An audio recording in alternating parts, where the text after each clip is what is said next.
Detroit basketball. Let's go. Ladies and gentlemen, welcome to another edition of the Knicks Film School Post-Game Show. My name is Andrew Claudio, a.k.a. GMAC. Joining me for this victory post-game in which the Knicks just defeated the Sacramento Kings 98-91. XJ, how you doing, my man? What a game we just watched. I am doing great. That was an amazing game. I genuinely wasn't expecting it to be so good, but I was riveted thoroughly, I will say. The entire course of the basketball game. So much to talk about, including what you just alluded to, Andrew. Detroit basketball is back, and it's back in Sacramento. I don't know. Sacramento, yes.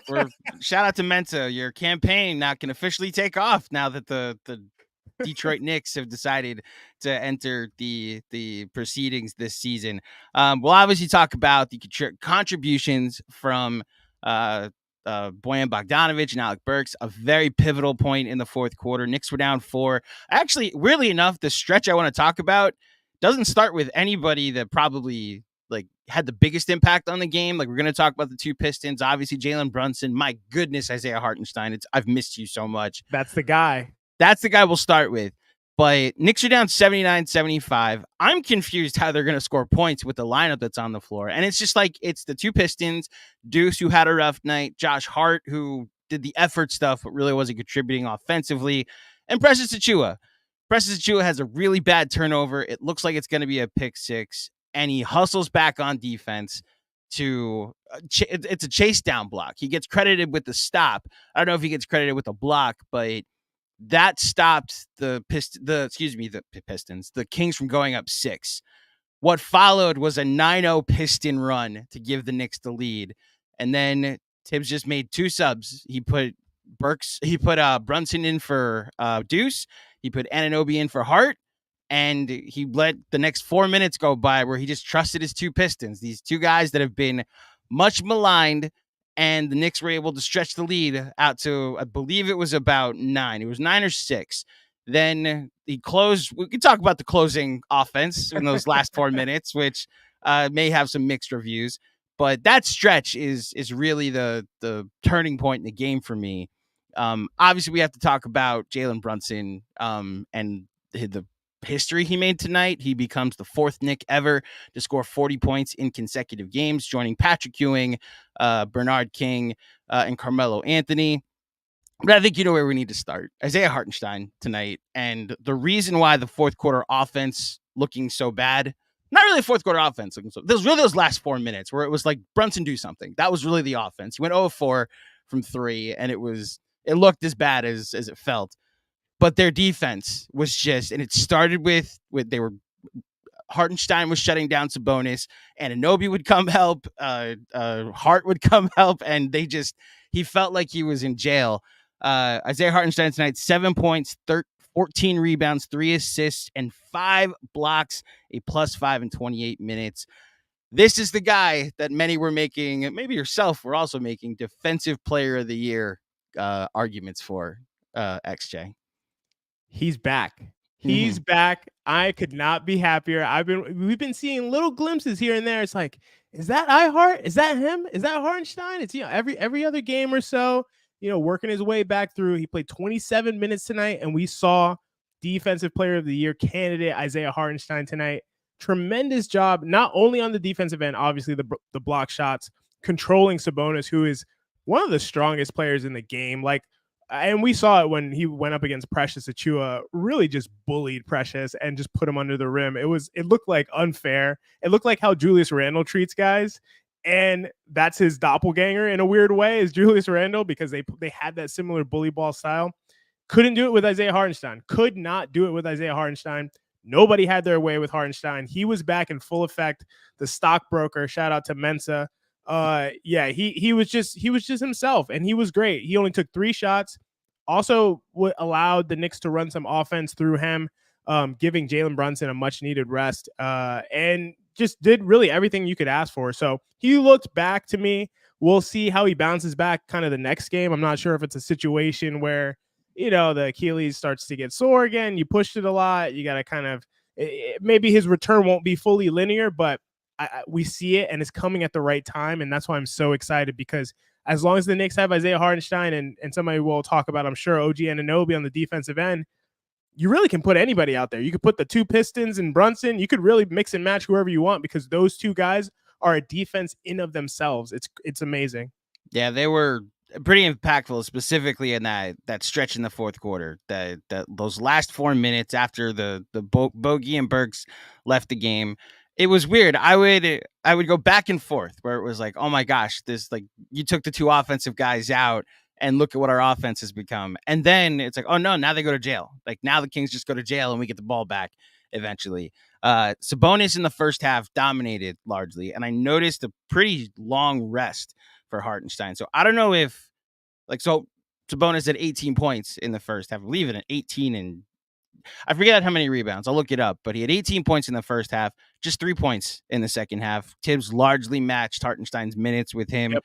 And I thought it was effective. I thought them helping late was also a contribution to this. Honestly, it's what we see with teams and how they guard Julius a lot, which is bringing the double from a blind side. It's just Sabonis is much closer to the rim when these doubles are happening. So, the Knicks are able to create a crowd underneath the basket. My goodness, the defense that was played and largely controlling the second half of this game. I didn't realize this stat, but the Knicks lead the NBA in games where they've held an opponent under 100 points.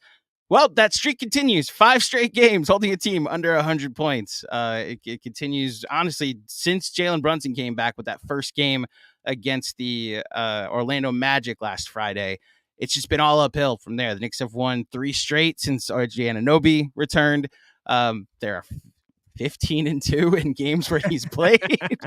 XJ, I said this on the pregame pod. I'm waiting for like the test to come. Now, this was a good test, but as the pregame pod, as Brendan Nunez pointed out, like on nights where the Kings like miss shots, and they largely miss shots tonight, that like there's just a variance there. Like their way they win games is they score a ton of points, and you have to kind of match them. Do you think tonight was them missing some open looks, or did the Knicks largely force them into bad shots, missed shots? Like, was this more dictated by the Knicks defense? Yeah, I'm glad you brought that up, because I thought it was a mix of both, but I do think the Knicks got by with the Kings missing some open shots. The Kings went 10 of 37 from 3, 27%. That wasn't all Knicks forcing the Kings into 27% from 3. I really think that the Kings missed a bunch of open shots that they could have hit and that they normally hit. Fox kind of was pressing a little bit, seemed like he wanted to get to his jump shot a lot more than he wanted to get to his drive. I've noticed that a little bit about him this season. GMAC, you remember the one game that we watched on a watch along that I just is always ingrained in my memory, where De'Aaron Fox just completely took over in the fourth quarter, and it was like, is this guy the best basketball player in the world? Like, what it was so to give people who weren't there for that watch along last year, because it wasn't public, like it was a casual watch along where I joined Sean, Mensah, and XJ. Mensah had to leave at halftime because he had work in the morning. Sean fell asleep at halftime. That was the Sean sleep. And you and I watched the Knicks make a fourth quarter comeback to tie the game, largely due to the offensive rebounding disparity. And then we watched De'Aaron Fox like take tough shot after tough shot, and we just looked up. It was like, I guess he's Dwayne Wade now. I guess this is just what he is.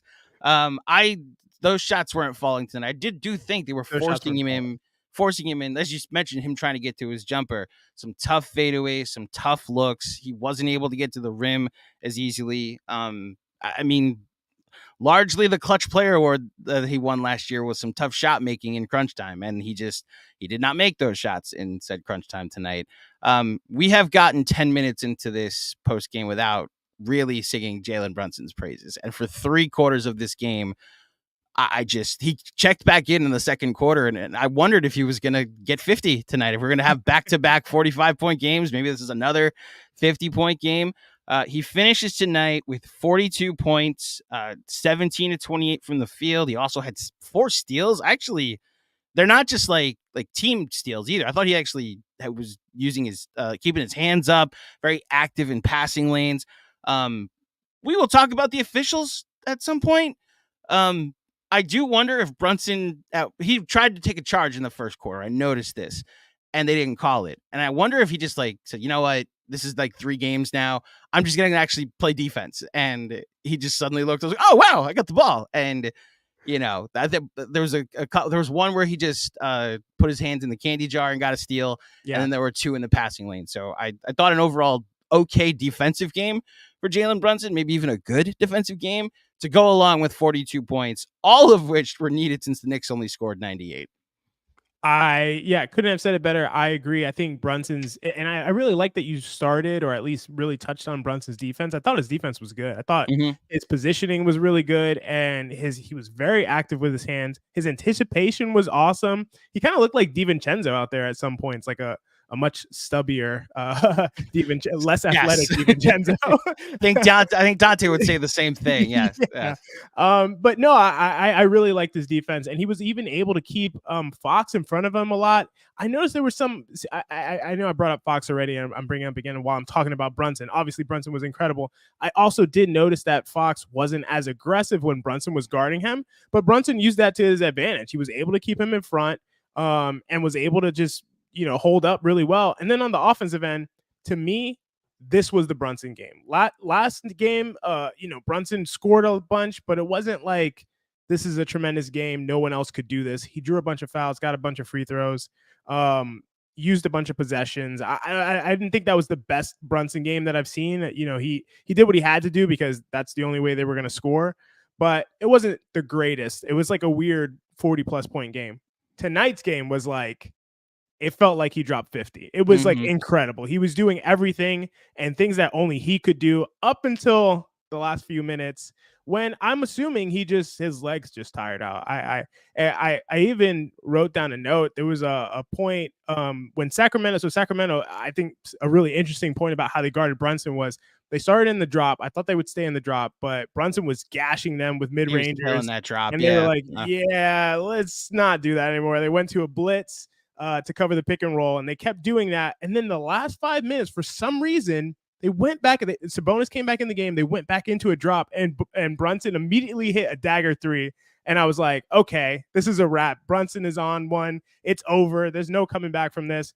And then he went really cold after that. So I feel like his legs gave out, but he gave everything, and he was incredible tonight. No other way to say it.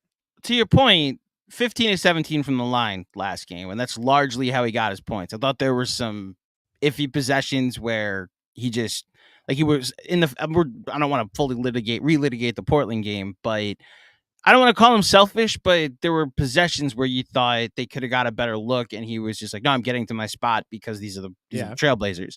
And 17 free throws, you can't necessarily blame him for trying to get to the line a ton. Something he did not do tonight, despite I think forcing the same amount of contact, was get to the free throw line. I have some time saved for the officials, don't worry. 4 free throw attempts tonight. One was a technical foul free throw. One was the and one off a really, really nice Hartenstein dribble handoff. Well, it wasn't even a dribble handoff. It was just a Brunson cut, and it got him going downhill. And then 2 free throws in crunch time when the Kings were trying to stay in the game. Yep. That was it. And the rest of it was just some really tough shot making. I hear you about it felt like he was trying to hit the dagger, and he just didn't, know, and right. Which is why the funny thing about this game, like Anunoby tonight, 1 of 8, 0 of 4 from 3. Josh Hart, 2 of 7, 0 of 2 from 3. So we got 3 of 15 from Hart and Anunoby. You had 5 of 16 from DiVincenzo, only 3 of 12 from 3. Not great shooting nights. And I thought their team defense down the stretch, mixed with Hartenstein, was largely the dagger tonight. That they were like, all right, we'll see if Brunson, we'll give him a couple shots, because it was 94-91 for a little bit. We'll give Brunson a few attempts to try and hit the dagger. And it just, instead, we'll make sure that the Kings don't score again for the rest of the game. And damn it if they didn't score for the rest of the game. Let's talk about the Detroit Pistons, the ones that play for the Knicks.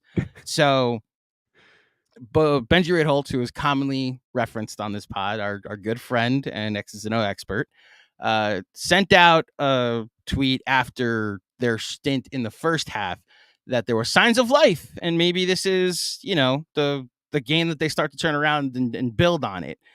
And I was like, yeah, they were better. There were still some defensive lapses. There was still, I thought Burks actually just seeing some shots go down might have actually been enough for his confidence. I was like, this is as much of a C plus as you could give somebody that has been struggling in a class for a year. Then in that fourth quarter stint, and I thought this was headed as soon as Precious turned that ball over to a Tibbs timeout, and then like OG's back in, Dante's back in, and we never see him again. That 9-0 run, and then them staying in the game to continue to just make positive plays on offense, you started to see the realized version of why they made the trade. That you can go to the super spacing lineup where Hartenstein's not in the dunker spot. You could run offense through him from the top of the key or from the nail, and you've just got shooting everywhere. Now, I understand OG Anunoby, his shot does not look right. I also think he knows his shot doesn't look right, which we saw in all of his 3-point attempts tonight. I thought. But that stretch I thought was so important, not just for this game, but from a confidence level potentially going forward, that maybe the two guys you traded for might be able. This isn't a sunk cost anymore. If you could finally get something out of them, XJ. Yeah, I think that's well said. I don't want to pour any water on this. I tend to do that, but I'll try my best not to. Okay. I thought at first Burks was really good because I was really encouraged. I was like, we got a Burks sighting as a spot up shooter. He hit a couple threes in the first half, and I was like, this is what we need him to do. Just stand in the corner and be ready to shoot threes. That's what I want you to do, Burks. But yeah, definitely in the run that you mentioned, they were both pivotal. Burks is able to draw fouls. He's going to be able to draw fouls. That's what he's going to be able to do if he's attacking into the paint. And if he doesn't get fouled, though, he's probably not going to finish. So he really needs to draw the fouls. That's the thing. It's kind of weird that he drew fouls and Brunson didn't. But anyway, that's neither here nor there. So I thought they both played fairly well. I liked Bojan's game a little bit better than I did Burks' game tonight. I thought Bojan made some really good decisions with the ball, still like had a silly turnover here, and wasn't really sharp. Was 1 of 5 from 3. I think he wasn't hitting his shots. One time he kind of rushed it. He did like a no dip from the wing, which was strange. Like he's still kind of figuring things out, but he looked a lot more comfortable to me with the ball and making decisions. I saw, they ran a couple pick and rolls with Bojan Bogdanovic, which I've been like desperate to see happen. And then to your point, when Hartenstein was kind of running his DHO offense, which, by the way, they did a lot more DHO with Hartenstein than Sabonis, than Sacramento did with Sabonis, which is so strange. Like I expected like every possession to be spamming Sabonis DHOs with Herter and Fox running around him, and we didn't see it much. Real quick, some of that might have to be, my goodness, what happened to Kevin Herter? Yeah. Oh my gosh, XJ. I don't know. That was a prime Duncan Robinson like 3-point shooter. That was like up there with what DiVincenzo was for most of the season. Oh, he's in a slump right now, but part of what made the Kings offense click last year, it's a small part, but was that you had this elite 3-point shooter. And when he threw that air ball up on like a wide open look, I was wide open. Oh, that's why he's the scapegoat. Maybe it's not even a scapegoat. You're literally able to, that's what's wrong. Yeah. So totally. And maybe that moved them away from it, but I just expected to see more of it. But the Knicks were almost like, we got a guy who can do that pretty well too. So let us show you what it's like to be on the receiving end over here. And I loved it. My only issue with it was like, I was like, Brunson pick and rolls were just unstoppable. Mm-hmm. Once you got them blitzing it, you win. They're willing to give you a 4-on-3 on the back end. It's over. You win. If they're at the point where they're like, listen, we can't stop this guy, take the rest of our team 4-on-3, that's a victory. So I would have liked to see them keep doing it, but I really, I assume Brunson just was tired. He was tiring out, and they need to shift some of the offensive load to someone else, and Hartenstein's the perfect guy to do it, especially when you get 4 spacers around him. And I think that's the value add that you almost made me call them the Detroit Pistons. I guess they are the Pistons.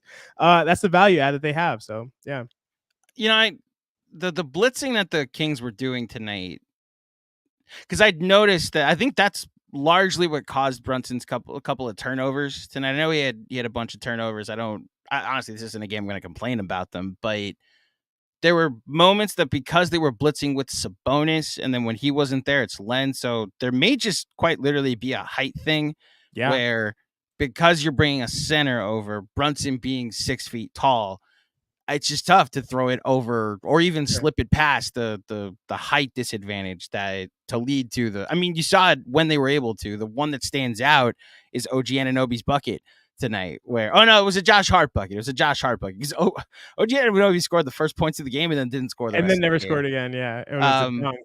But Brunson slips the double team, and then it's Hart. It was, I forget who made the first pass. It might have been Devo to Precious to Hart. And it's like that's how you're gonna have to score points every time they're blitzing. Yeah, and I agree. I wonder if maybe like you said, the offensive load, the fact that he's got to take 28 shots, 30 shots right now, especially until Anunoby's got some type of confidence back in that jump shot. On a night that DiVincenzo didn't have it, it's why I agree with you about the first half, and Bogey's line tonight isn't going to look great. Like he was 3 of 7 in the fourth quarter though. It's exactly what you needed in those, like, how many minutes did he play? Bogey played 8:36 in the fourth quarter. And you know what? We talk about the defensive intensity at the end of the game tonight.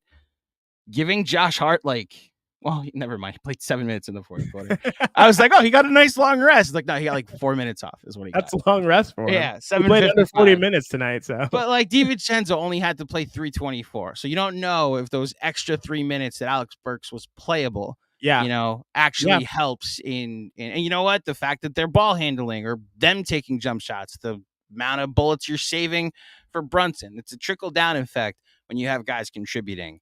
And if I told you before the game that the Knicks plus minus leader would be Alec Burks with a plus 13, you probably would have told me that a replay review in the Lakers-Warriors game took 25 minutes.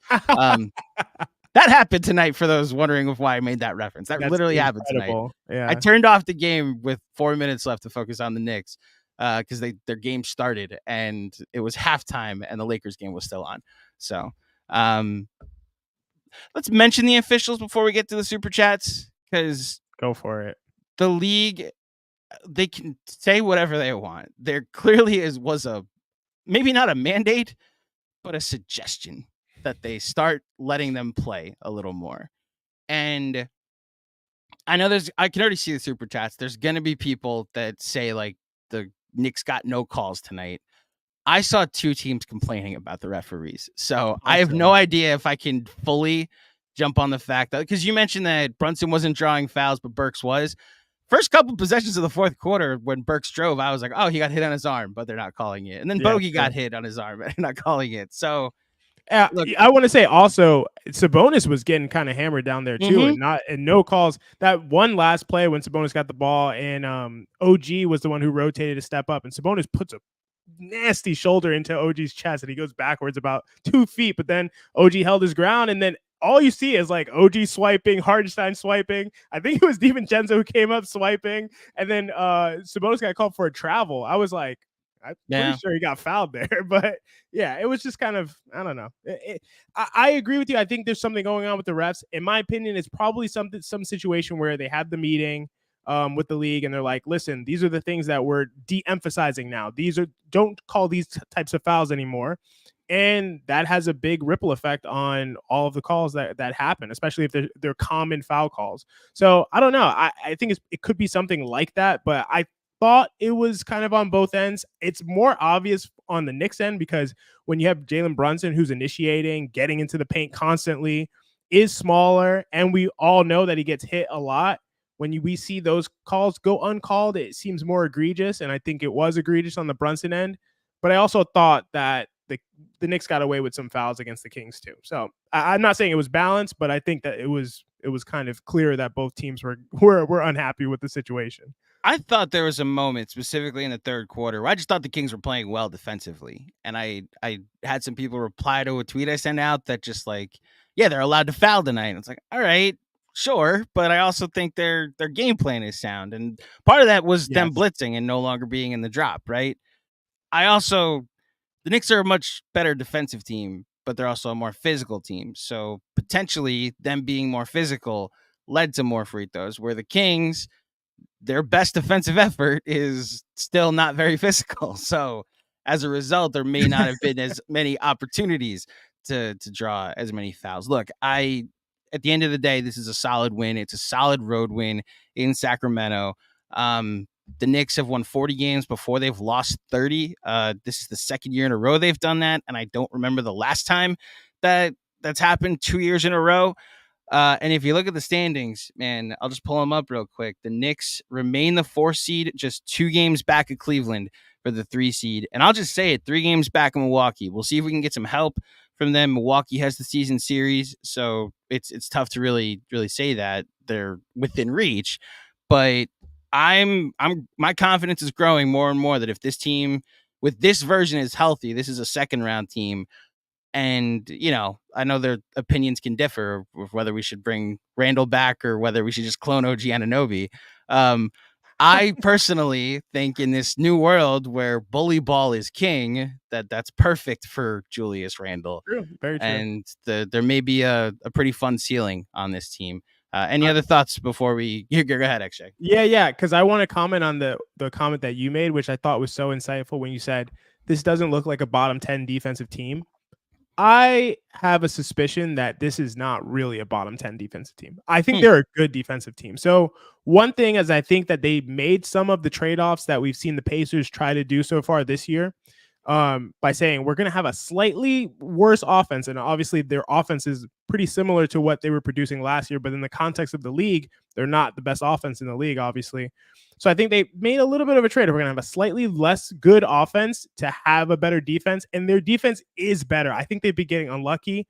Teams shoot 40% from 3 against them, which is 29th in the NBA. And from a data perspective, it's very unlikely that they're just so bad at guarding the 3. They're giving up 40% from 3. It is probably some luck going on, some bad luck in that case. I think that their defense is good. And then I think if we see situations where Herter doesn't play as much, which we saw tonight, I think he played 18 minutes, that it makes a big difference when instead of Herter, you have Keon Ellis, who I think is a good defender, and he seemed like a good defender tonight.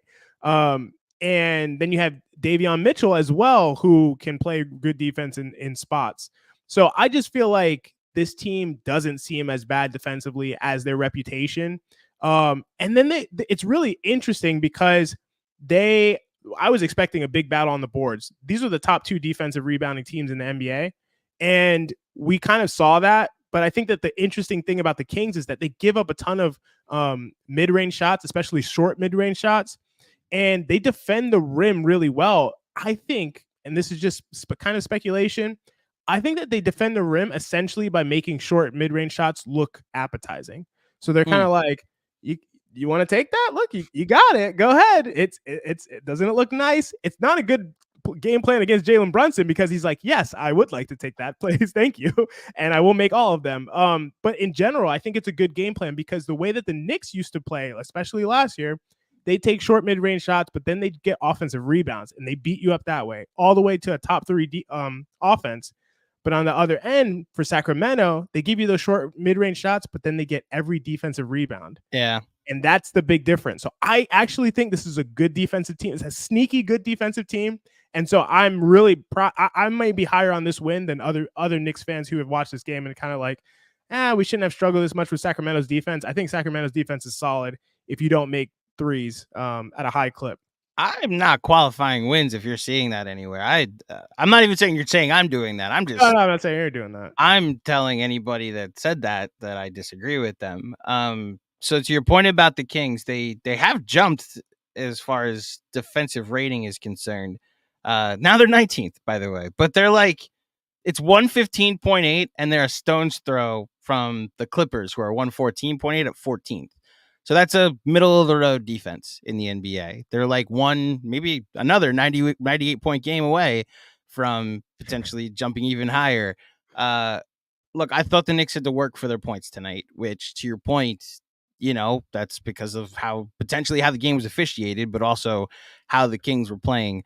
And just any game when you're thousands of miles away from home is going to be difficult, especially like different time zone, like all the above. The difficulty of a West Coast trip is not the uncomfortability, if that's a word, of playing in a different arena in a different time zone. So shout out to the Knicks. This was a good win. We'll see if they can keep it going on Monday against the Golden State Warriors. And thank you, everybody that has joined us so far. We got 1,300 people between Twitter and YouTube watching along with us. So we'll get right into the super chats. The first one comes from Buzzer Beater. I confused Benji for Jeremy in a post this week. Please accept this token as a mea culpa. I saw that. Thank you for owning it, double Buzzer Beater. I am also nominating him for an NAACP Image Award. Go Knicks. 10 out of 10, no notes. Yeah. Yeah. What is this nomination for? I want more. I wish we had it. Which image award? Okay. That's my question. That's my question. Yeah, I need more. I need further elaboration. I didn't see the post where you Buzzer Beater confused Benji for Jeremy, but maybe I'll go find it because it sounds like it would be pretty funny. Yeah, I forget whether it was.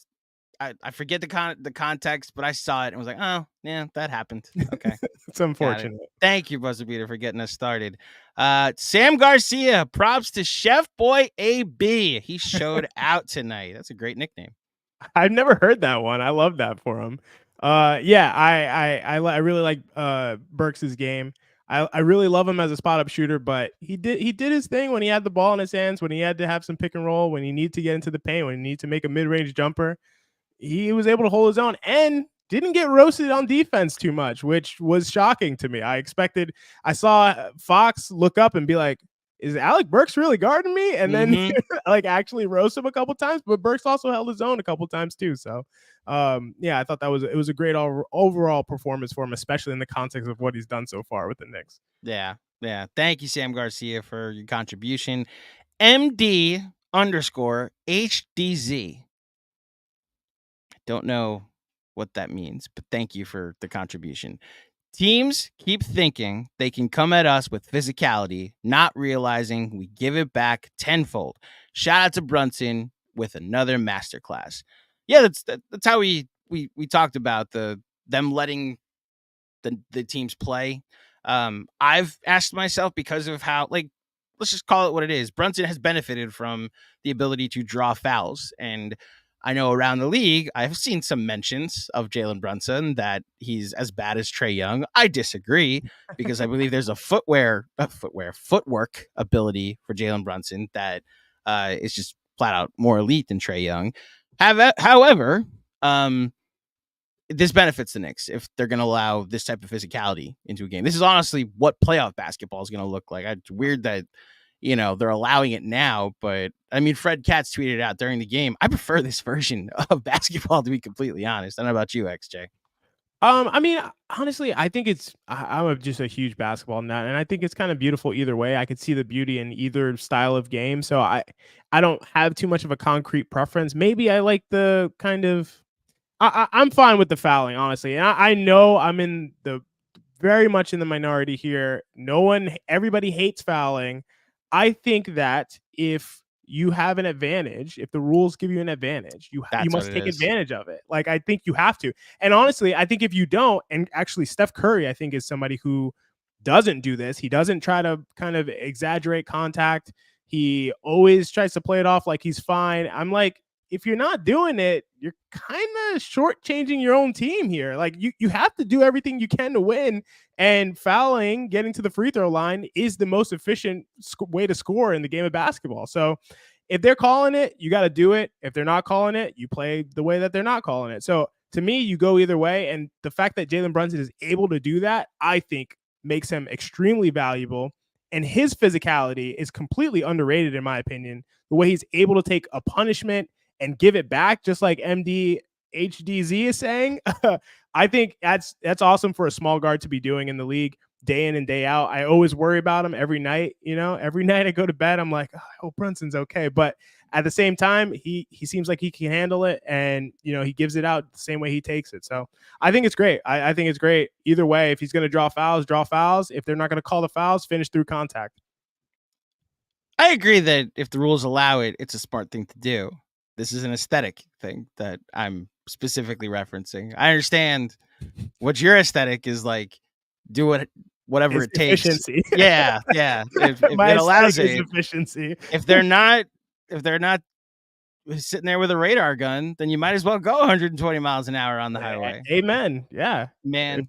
If they weren't, we'd be on the Autobahn every day in Florida, at least. Remind me. Well, okay, Florida's a different animal. My goodness, when I was in Miami for the All-Star break, yeah, there's a thing in Florida where the rules very much, it's very whose line is it anyway, where it's like the traffic laws are made up and they just like flat out the signs don't matter.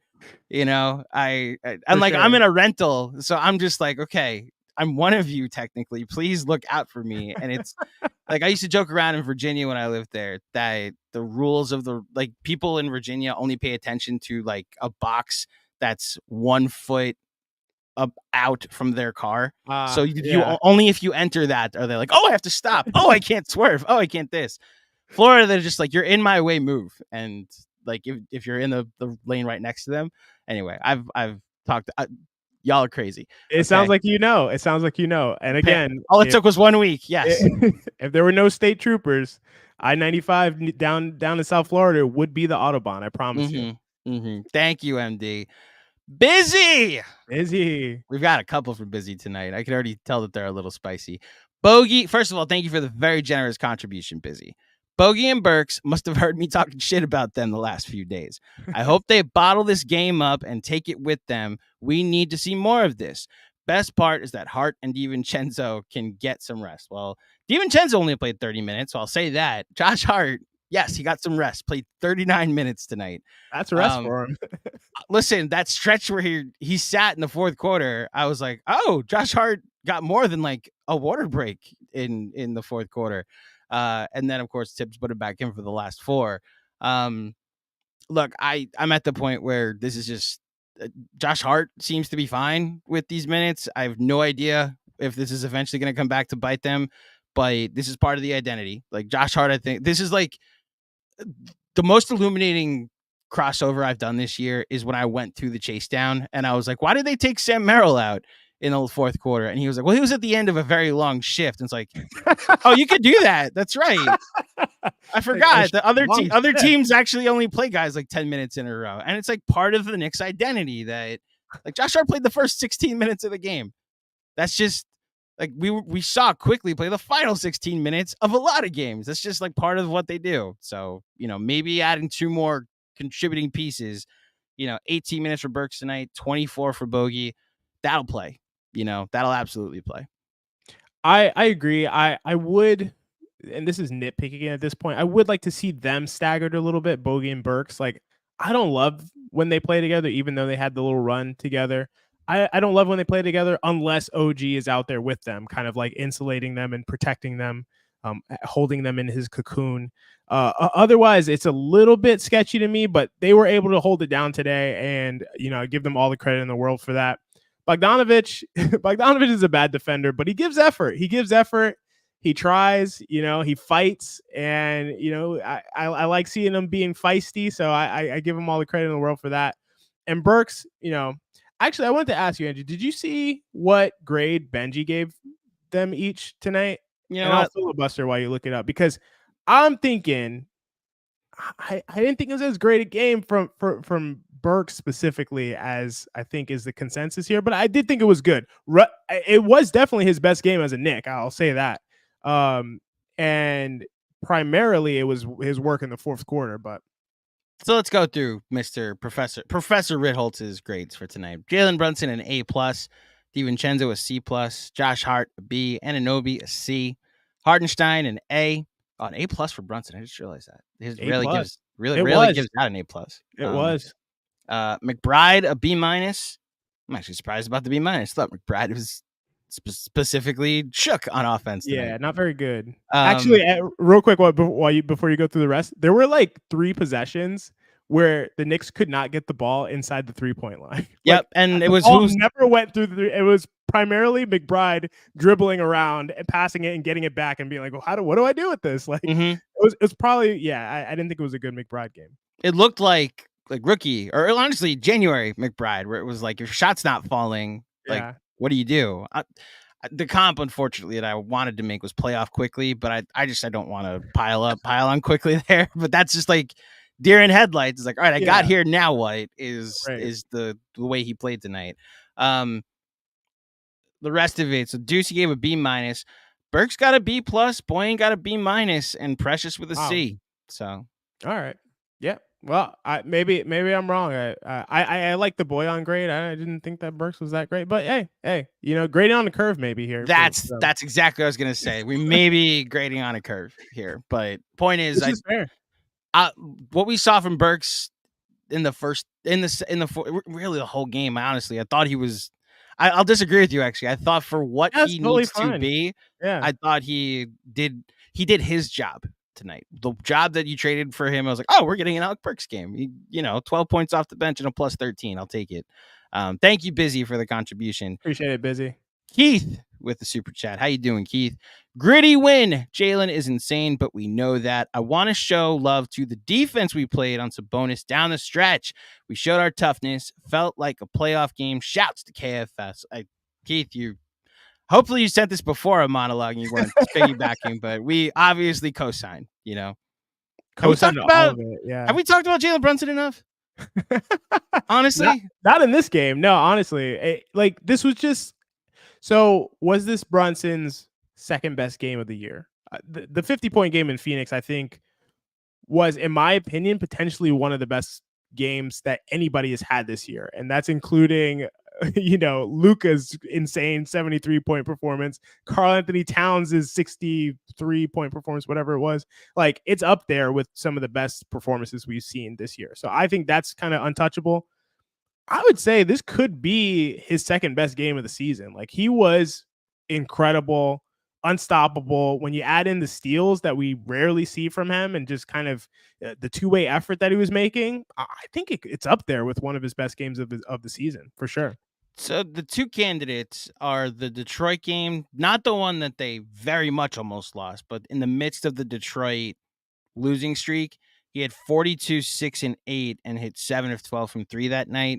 From what I remember, they needed all 42 of those points. And that was a close game going into the fourth quarter. This is before Quentin Grimes had a bone to pick and a revenge to try and accomplish in the fourth quarter. The other one, real quick, he was 9 of 10 from the free throw line in that game and only 1 turnover. So yeah. Maybe that the other one, I'm actually staring at it now. I thought he was much better in this game, but the game where we all cried after when he got named to the All-Star game, the 40-point game against the Pacers. I guess it really was just a really good fourth quarter because he finished with 40, just 1 of 6 from 3. I guess if you're just going by stat lines, that one was it. That probably was the most. Probably the most emotional game. I remember that being a very much a fourth quarter comeback that, it crescendoed with Brunson finding it. He struggled most of the night and then he found it. Exactly. The other game would be, I've had it here. During the month of, there's a Washington game where he had 41, 8, and 8. And this is back when we were still seeing how they were adjusting to life after the trade. And he was just taking advantage of all these cutters and, I'm going to get assists off of guys that, if they're doubling me, fine. You're cutting DiVincenzo, you're cutting Anunoby, you're cutting Julius. I'll get all these guys going downhill and we'll make it work. So, but look, this is a candidate. I'll give you that. Yeah. It's absolutely a candidate. It's up there with all the ones you mentioned, I'll say. It's not clearly better. It's definitely not clearly worse. So incredible that he's had that many amazing games, but also that, we're March 16th here. He doesn't have Julius Randle with him. We have an OG Anunoby with a potentially bum elbow who can't shoot anymore. And he's still able to do this. So that's freaking crazy, for real. Yeah. Thank you, Keith, for the contribution. Jessica Clarice Elstner, thank you for the contribution. 40 wins, another 40 plus for Brunson, another gritty W. Let's go Knicks. Hell yeah, Jessica, co-signed that. Always good to hear from you, Jessica. For sure. What's up, Jessica? Awesome. Appreciate it. Original Alex, Mr. Fargo Tufo, undefeated with Monica on the mic. Fire Clyde. Oh no. You're a guy that likes trends. They're undefeated with Monica on the mic. Do you consider? I thought it, so I have to say it. Say what you're gonna say. Yeah. do we take Clyde out to pasture? What we should say is that's probably not what we should say, but I said it already. I'm imagining with his like cow blazer too, like when you take him out to pasture. That's why. But yeah, sorry. Let's just say, do we send him to an a nice warm early retirement in whatever island he'd like to hang out in? Nah, let him do half the games, man. Let Clyde do half the games. I'm fine with it. I'm the same way with John Sterling. Let him rock in there as long as he wants to do half the games, and then make the change when it's time. When he's just like, you know what, I can't do it anymore. He's earned the right to gracefully bow out when he's ready, and I'm down for Monica to be the one to take over. That I think that'd be a great fit. She was awesome tonight. She said a couple things where I was just like, I was thinking the same thing. That's crazy. I mean, she mentioned the thing about Sabonis not running too many DHOs like we're used to seeing, and I was thinking the same thing at the time. So I thought she was great. I think she is great. I'm not retiring Clyde yet. Let him go out under his own 2 feet. I'm obviously not either. This gets to like 6 in a row without Clyde and Monica on the mic. This gets to 10. That's all it then takes. I mean, then we have a trend where it's like, all right, take an extra 2 paid weeks off. We're gonna see how long we can ride this Monica hot streak. Speaking of which, thank you, Alex. Chris Carter, Monica McNutt is the goods. Friend of the pod, Monica McNutt. She's done an outstanding job in her first 2 MSG broadcasts. So yes, shout out Monica McNutt. So we got a controversial next super chat from someone who likes to give controversial takes that I don't know if I'm ready for. XJ. Do we have a Kevin Danishevsky bomb? Is that what's happening? Didn't even need to tell you who it was, but without you knowing exactly where this is coming from. Kevin Danishevsky next up. JB over Melo. Wow. That's for you, AC. iHeart was freaking amazing out there tonight. I'm so excited for Mitch 48 minutes of center production. Great game from AB OG on defense. Don't go to me, GMAC, because I disagree. I disagree. Carmelo Anthony finished 3rd in MVP once. I'm sorry. No, I disagree. The conversation's over. It depends on what Kevin is trying to say here. I don't think he's trying to say he's better for his career than Carmelo Anthony. He was on this last year too. He's been trying to get under my skin, and it's almost working. It's just I know it's coming from Kevin, and you're still not better than me. That immaculate grid, and Joe Mauer is the worst Hall of Famer ever admitted. Go away. Go ahead. Analyze the rest of the tweet.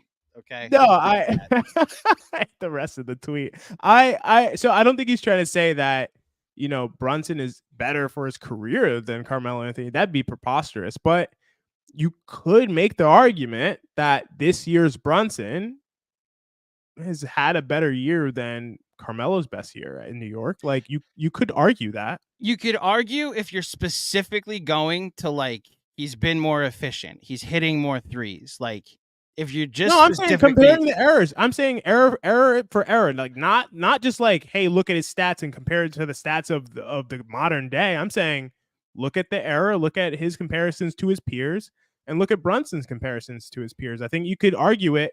And largely, you know where I'm going to go, Andrew, to the defense. Brunson is not as bad a defender as Melo was, especially in his finishing third in MVP season. Melo was terrible defensively that season. So yeah, I don't know. It's tough.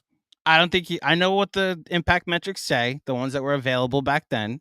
I think if you're asking somebody to take as much of an offensive burden back then as they were with Melo, that it's tough to fully I'm not going to exonerate him for it. Yes, I get it. He wasn't LeBron, which forever his career was compared to LeBron James. Yes, you're right. He wasn't LeBron James. Everybody. That was such a disservice to him. Taken in the same draft, his 3 buddies played on the same team. Like, yeah, he didn't get to win championships with them, but he did go head to head with Kobe Bryant in a conference final, and just like that just never gets mentioned. You're right.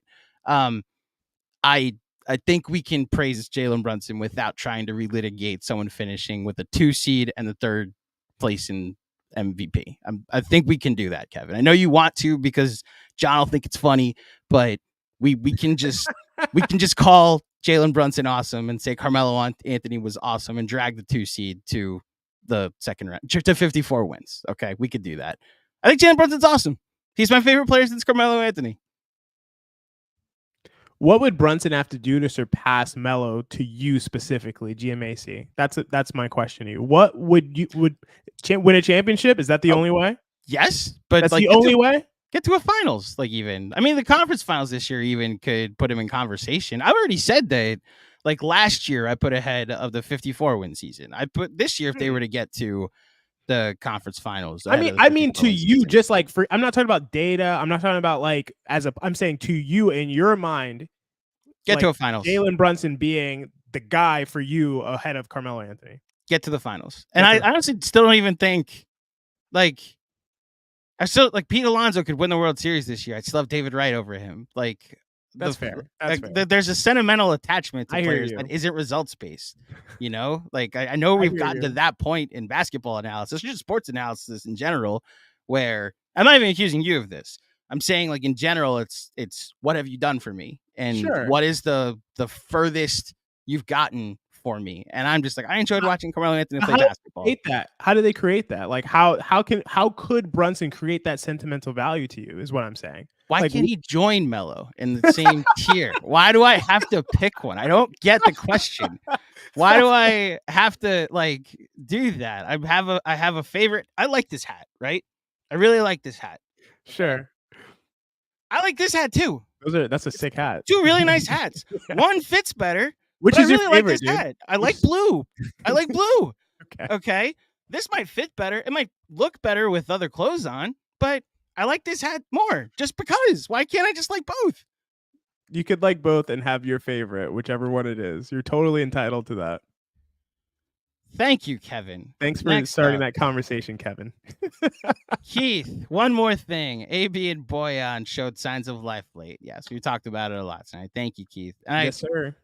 Very much hope it's signs of things to come. Anthony Sixto, iHeart Channel, Julius Randles.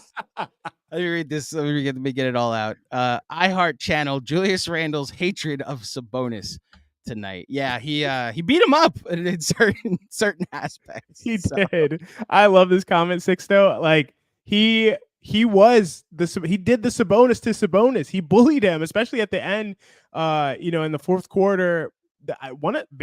Basically the dagger on the Knicks end when iHeart got the ball really high on the perimeter, bullied Sabonis, kind of stumbled but kept his balance and then finished and won. I was like, dang, I didn't expect to see that from iHeart. I mean, we know iHeart loves to drop the shoulder and put it into your chest, but he doesn't normally do it from so far out and looked like Sabonis on that or Julius Randle. So I think that's spot on. Yeah, thank you, Anthony, as always, for the contribution. Hunter Hostetler, I don't remember your name popping up. If this is your first contribution, we welcome you aboard and genuinely appreciate it. I think this is a reference to either something we said the other night or something we said on the playback. Jalen with a quiet 40 and then a sonic boom 40. Did you hear my quiet 40 story? No. Tell it, please. So late 2000s, I'm in like my early 20s and like I would always get together with my buddies to watch whatever the primetime game was, like at Applebee's, like whatever it was that night, right? And one night, Lakers are playing the Thunder. Durant has like 50 points, and then Russ has like a loud triple-double. The Lakers win, though, and the announcer's like, Kobe with a quiet 40.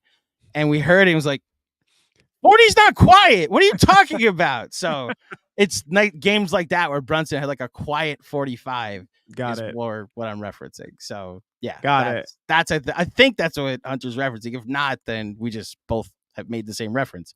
So scored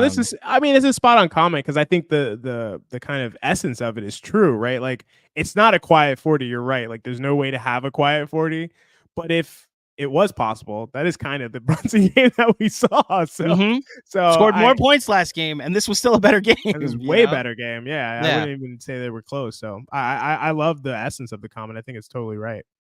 I agree with the comment. To your point about the essence, like I know exactly what you mean. This game stood out. The 42 points he scored impacted the winning of the game. So thank you, Hunter. Welcome aboard. Mr. Cappuccini, welcome aboard. No question, JB makes all NBA. No question. Am I lost? I didn't think there was a question. He almost started the All-Star game. Yeah, not a question. And at this point, with the guys that are eligible potentially dropping like flies, there's definitely no question. I mean, Halliburton they're gonna wheelchair him out there in order to get it, but I don't even know if he's gonna earn it or deserve it over Brunson at this point. I think Brunson's probably surpassed him in terms of all NBA candidacy based on how he's been playing of late. He's been really bad for about a month. And definitely all the time that he was coming in and playing those 20 minutes just to get the games to count in the scorebook. So Brunson's probably ahead of him. Mitchell is not eligible anymore. Booker may not end up being eligible anymore. Could only miss like 3 more games. He was probably in regardless. Now there's not even anything to talk about. Now the question is, could he make second team All NBA? Which I think he has a chance. It's what team? For me, it's shout out to Zach Lowe. Respectfully, if the question that you had on Friday's pod was whether Jalen Brunson, like I guess he's gonna make it. No, like we know he's gonna make it. I think if you I don't want to get an angry text message from John. I assume you do your research because I think you're one of the more knowledgeable people in the league covering the sport. There's no question he's making All NBA in my mind. There just isn't. To your point about the people qualifying, that's why he might make second. Like I think exactly. Even if Mitchell and Embiid and all these other guys were available, Jalen Brunson would. I think maybe he falls to third, but I would have thought second team for a while. I mean, it's going to depend how the voters. This year is going to be so weird, actually, because there's going to be guys that positionless. Well, there's going to be people that stick to the old format. Just because I grew up, I am honoring the spirit. That's why I think Sabonis has a chance to finish. Maybe not All NBA, but they're like he's the third best center. They should give their votes to Deadspin. I hate that. Appreciate that reference. So here's where I'm different. I appreciate the variety in perspective. I do think even whatever your perspective is, Jalen Brunson should make. He's one of the 6 best guards this year, and he's one of the 15 best players. Yeah. No, yeah. He's in for sure. So Dom, at the end of the day, Dom Cappuccini's right. No question. No question. All NBA. Yeah. Appreciate so he has another one. No question. This team defense is playoff ready. I'm feeling better game by game about facing Orlando in 4-5 since OG returned. Dom, what is going on? You feel better about playing Orlando? Hey, Dom's being cautious. He's being risk averse here. He's like, let me hold out. Let me wait. Okay. And now he's on board. It's good. He's late, but he's on board, and that's all that matters. 4-5 Orlando matchup, maybe a 5-game series if they're lucky. Give me Orlando and give OG 3 games off. Yeah, absolutely. Yeah, I'll take it. I'm not. Give me these little puppies in their first playoff matchup. Like. Give it to me again, okay? Give it to me again. Let's go. The 3 games they beat us this year are not anything close to the top tier version of the Knicks. Like I almost like Julius, come back second round. Come back early end of the season. We'll give you the Orlando series off, and then come back second round when we take on Milwaukee or whoever in the second round. It's maybe famous last words, but I'm not. They're like my number 1 behind. Maybe it's Cleveland or them for who I want to play in the first round. To me, it's clearly Orlando, and not just because I could go to a couple playoff games because it's 2 hours south for me. Yeah. That's true. And I would pay probably a quarter of the price that I would have to pay to get into the Garden. So that's also true. So that's not the only reason. But in terms of just the Knicks' chances to win, I just don't think Orlando has enough. And I'm just going to be excited to be able to kind of dogpile Paolo Banchero there and watch his team and him get dominated, and the narrative be about his shortcomings and how come they couldn't win a game against the Knicks. But yeah, no, I all in jest, but I would definitely rather play Orlando than Cleveland and really any other team in the East.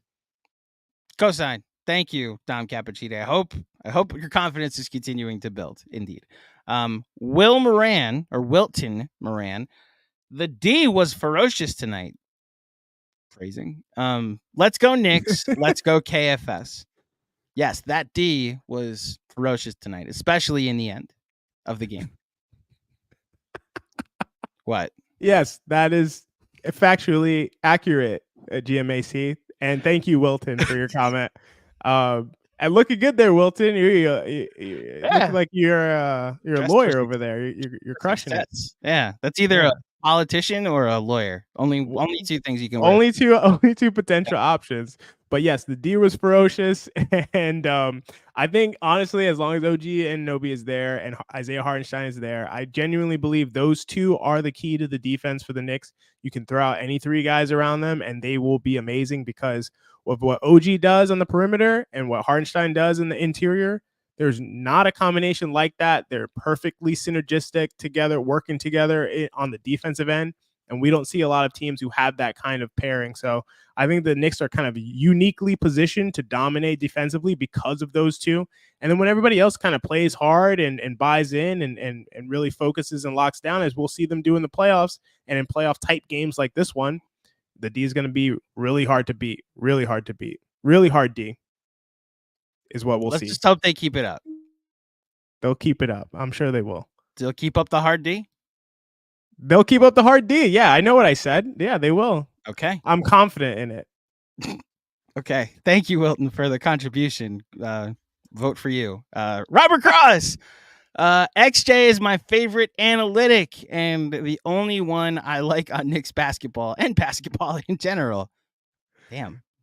The only one. Yep, just XJ. Like in just basketball XJ. in general. That is the highest of praise, Robert. I do want to know why when you spell my name you use a lowercase x and a capital J. I've seen it enough times that I know it's on purpose, intentional at this point. So I'm curious about it, but I always appreciate being praised as your one and only, not just your favorite, but the only analytic that you enjoy on the game of basketball, which is the highest of praise. So he doesn't have time for other analytics. Just you, okay? Seth Partnow, Haberstroh. Yeah, no good. No, just you, okay? Jeff, right?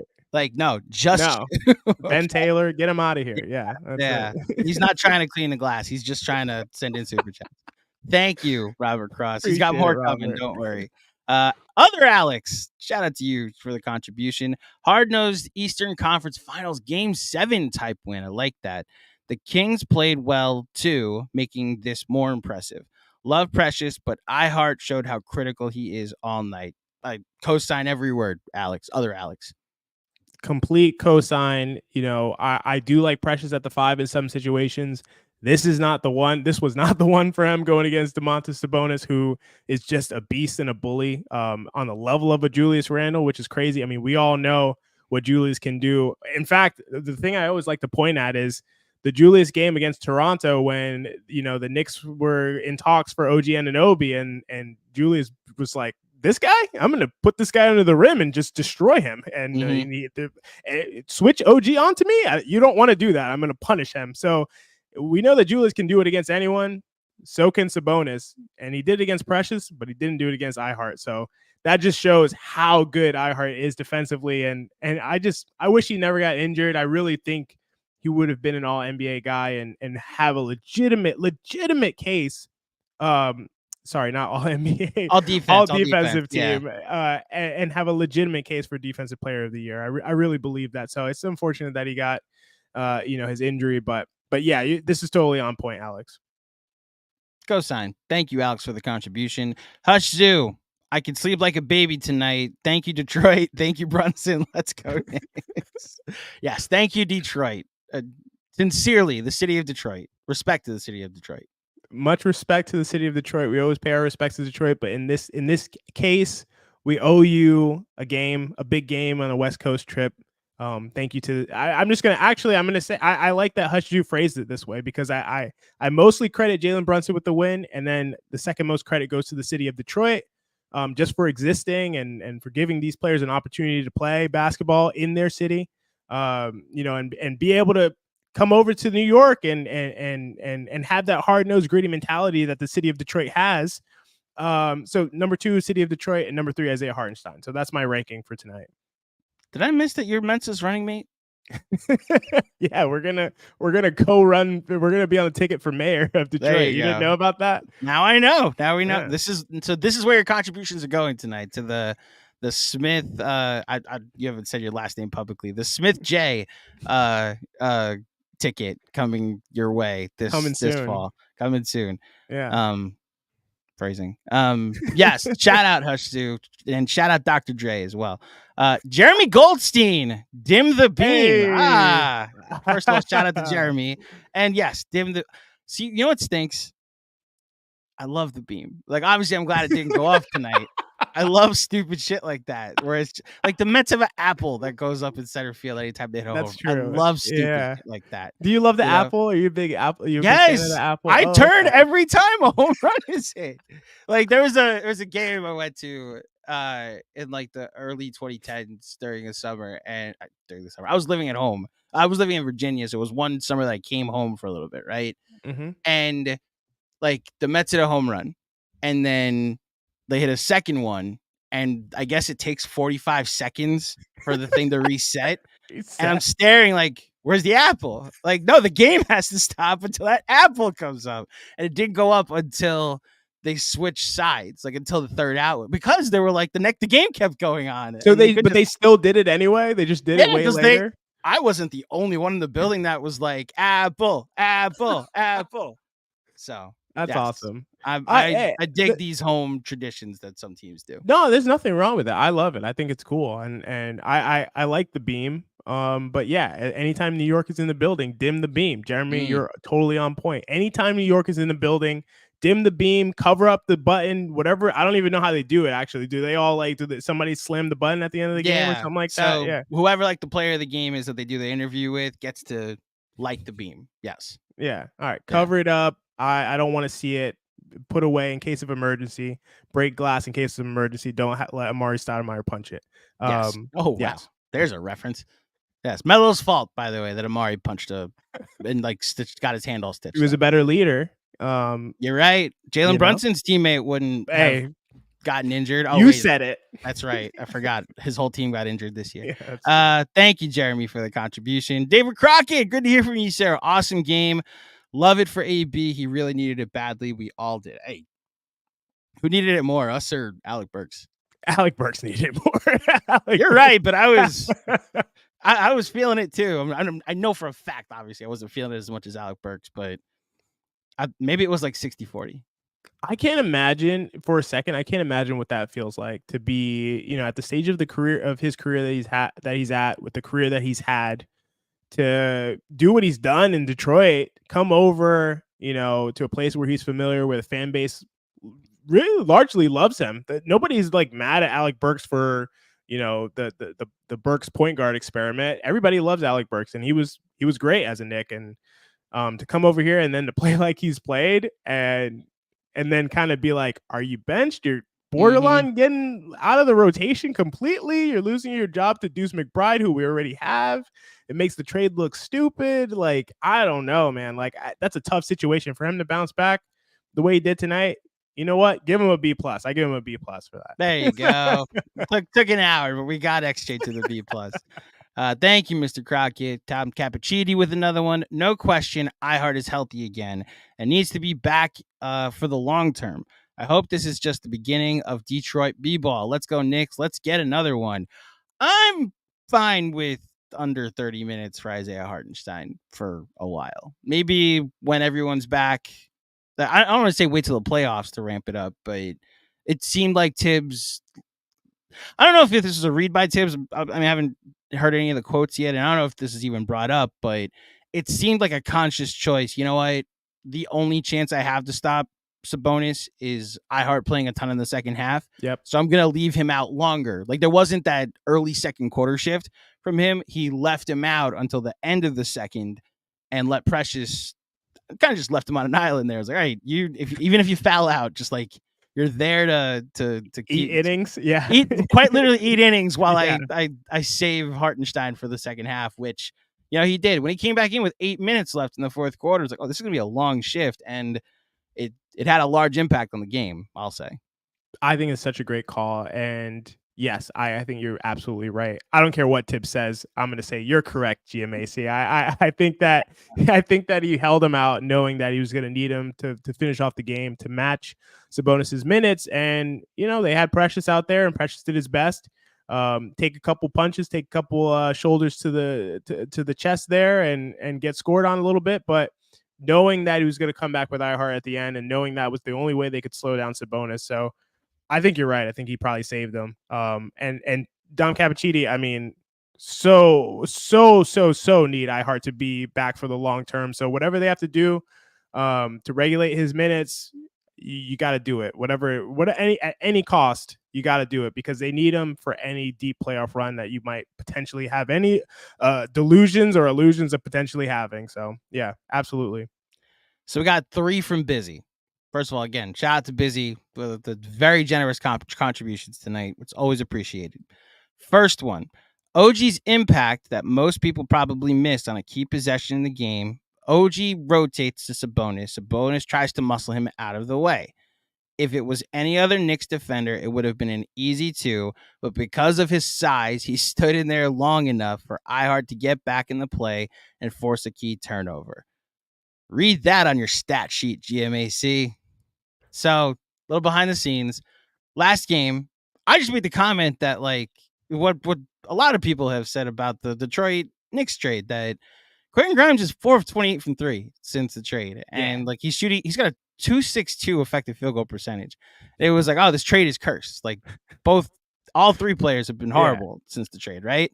Yeah. And Busy took a objection with that, because I haven't watched all 28 shots. I don't know the context of his shots. And, like, fair, I do think it's like a sound observation to be like 4 of 28 is bad. Yeah, it's bad. So yeah, you can't be good with being 428. Like that's what I said, XJ. So Busy was like, this is why I hate this. I love you, Busy.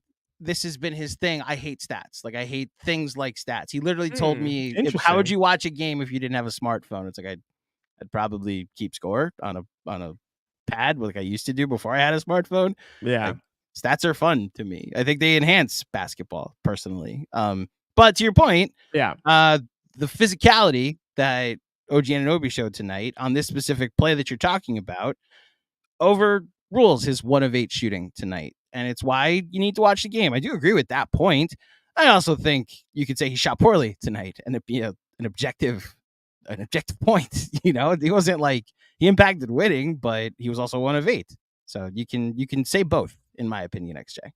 Yeah, absolutely. You can say both, and appreciate the contribution as always, Busy, and your perspective here. We talked about that play, and I thought that was such a critical play as well. And I fully agree with you, Busy. If it was another player rotating there, they would have gotten put underneath the rim. And Sabonis gave him one of his best shoulders. He was like, "This is going to be the big one," and he gave it to him. And OG took it. He went backwards a couple feet, but he stood in there and stood his ground. But I do want to say about stats, I think that the thing that people miss about stats, at least in my opinion, stats are just like a record of what happened. Like, and that's kind of a Max Kellerman quote. Like, stats are just a record of events that occurred. Like, they're nothing more than that. So the fact that Quentin Grimes, at some point shot 4 of 28 from 3, we don't not need to have any context or watch the games to understand like everything that's happened. We have to watch the games as well, but that also is a thing that happened. Like, we know it happened. He took 28 3-point shots and only 4 of them went in. That's not a good for your team, regardless of the context. Like, that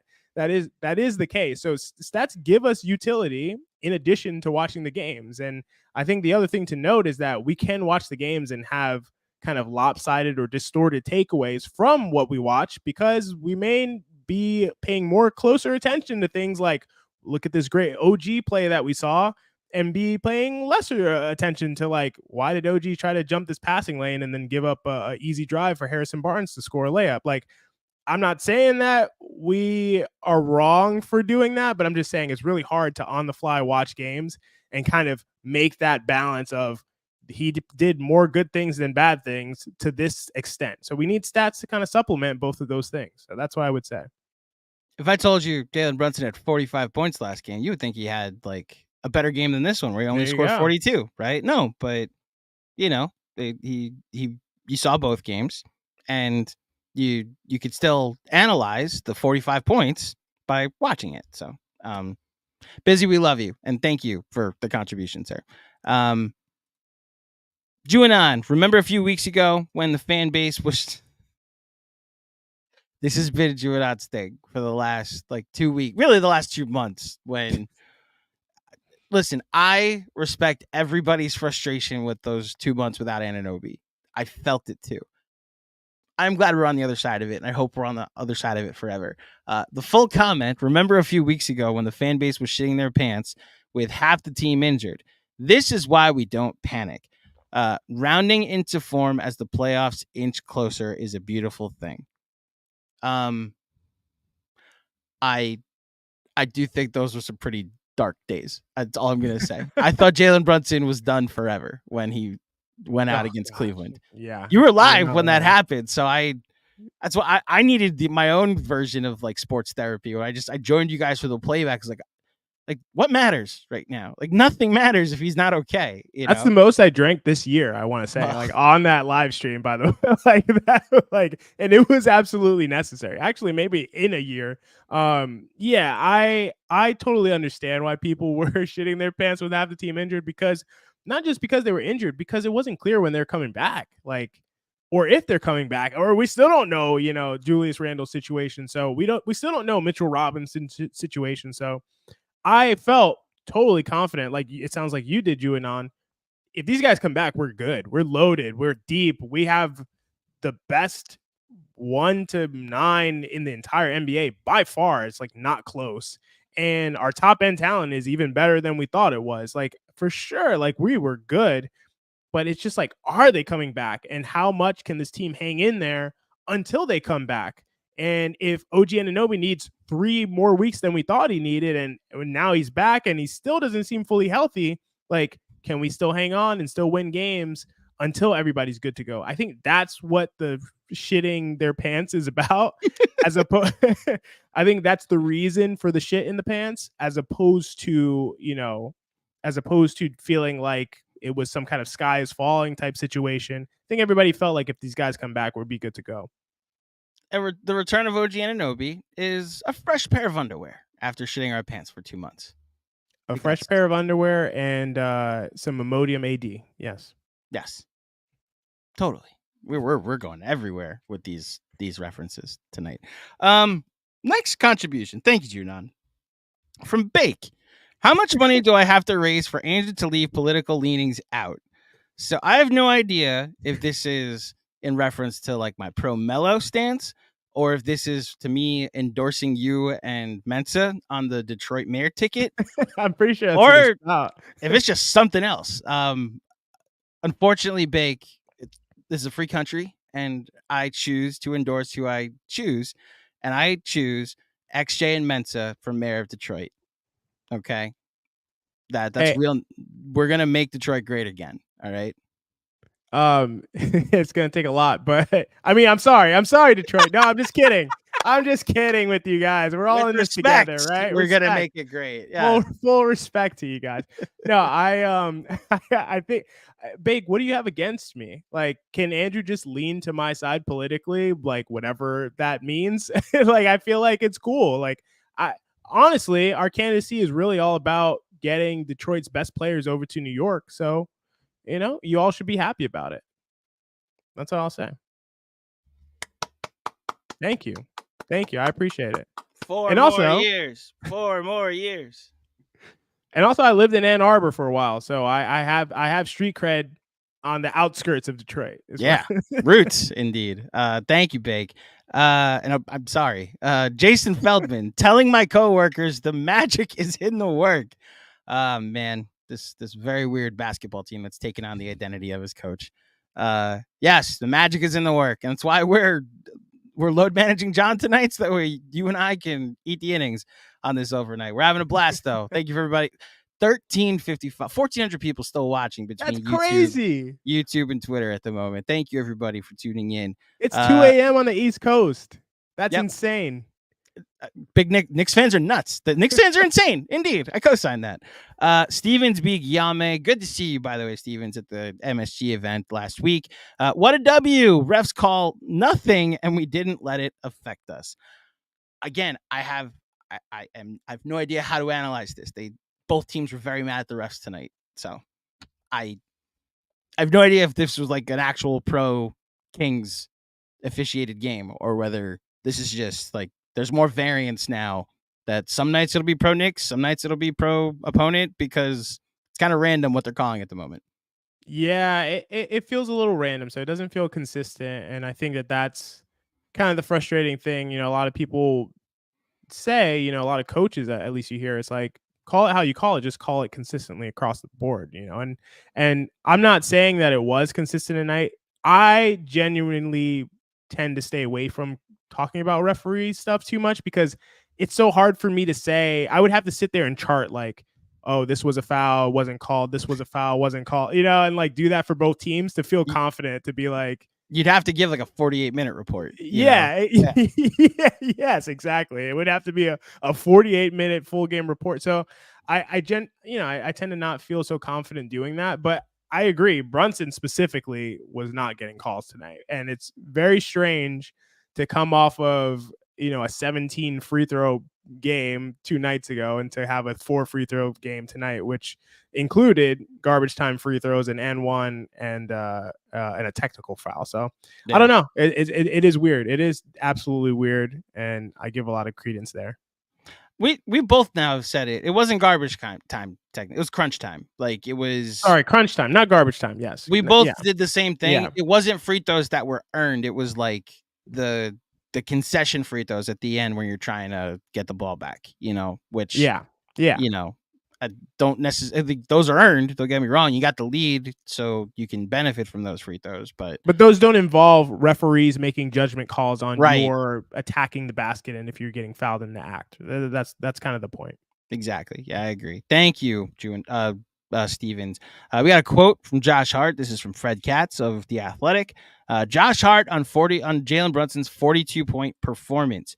Maybe he'll pass a little bit more next game. They're fun. They're very fun. He's getting him back. He's getting him back for the call out that Brunson gave him when Josh Hart fouled and got the flagrant foul. Oh yeah, and he booed him on the screen. Yeah, that was. Or well, he wasn't booing him. Like they showed him on the screen. They showed him on the screen. Yeah. The arena was booing him for the flagrant, and Jalen Brunson was like, "Yeah, boo him." He gave him the thumbs down. This is a very fun basketball team. Another one from Fred Katz. Josh Hart on the Knicks. Strong defense on De'Aaron Fox. I was about to say, not me. That boy spun me around like a top. All right. This is very self-aware. That's funny. That's a good quote. Damn. Well done, Josh Hart. Yeah. Okay. I think that's it for quotes. Dom Cappuccini with a couple. John is right. If not for the long drought of no OG and Julius Randle, this is a number 2 seed team. They are slowly starting to look the part at the right time. Beyond proud tonight. I think we all kind of thought that this is where this was trending after the first 14 games. And listen, the week leading up to the Randle injury, I think we were all feeling it because it was this therapeutic win against the Raptors that they blew out the former Knicks, right? Then it was this comeback win in Brooklyn, the very clear extinguishing of that weird era where the Nets mattered, right? Then they beat the defending champs by 100 on national TV. And like Brunson and Julius didn't matter. It was just like an OG Anunoby masterclass where we thought he might be Kawhi Leonard. And then you play the Miami Heat on Saturday. And that for most of that game, the Knicks, the Heat looked overmatched, and the Knicks just looked like the clear better team. That looked like a 2-7 matchup. And I was starting to be like, oh my gosh, like not even the Heat magic could come out and beat this team. And then of course Heat culture had to rear its ugly head at the end of the game and injure Julius Randle. So I think we were all there, Dom, as well as obviously John, but like I was standings looking at, especially that week. I know a lot of us were. I mean, Mensa was saying 2 seed for a while, so hopefully they can keep this going. Yeah, the Knicks are 3 games behind the Bucks now. After going 8-10 over that stretch without a lot of people in their rotation, like what would they have gone with the full roster over an 18-game stretch? Well, so 14-4, 13-5. I'm not sure, but they'd probably be in the 2 seed. I'd imagine. I don't even think they would have needed to have an insane record over that 18-game stretch. So I think this is totally right, Dom, and obviously, pretty much all of us across the board here at Knicks Film School agree this is like a 2-seed team. So I there's definitely no argumentation there. So 15-2 is an 882 winning percentage. So let's do. Oh, I don't even have to. Like 15-2, just add one more game. Like over an 18 game stretch, let's just apply an 882 winning percentage. Yeah. So they probably go like 30-5 in this stretch. Over how many games? The 18 they missed. They just say another 15-3. Oh, yeah. Yeah, why not? 15-3. Yeah. I mean, it would be like 16 games, but yeah, you could go with 15. That's fine. What did I do?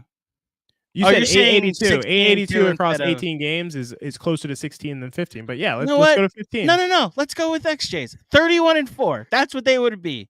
They'd be 31-4 since the trade, which would make them 48. And that's up there with the Celtics. They'd be pushing for the Celtics. Yeah, they'd be right up there for the 1 seed. So this, what? Don't disagree. They'd be a 1 seed right now if they nobody got hurt. Here's another one, by the way. No question, the Knicks lose tonight without iHeart and OG or even the Detroit duo. Let's build this into Monday. Let's go Knicks. Love the passion, Mr. Cappuccini. It was great to see you and your lovely wife on Sunday.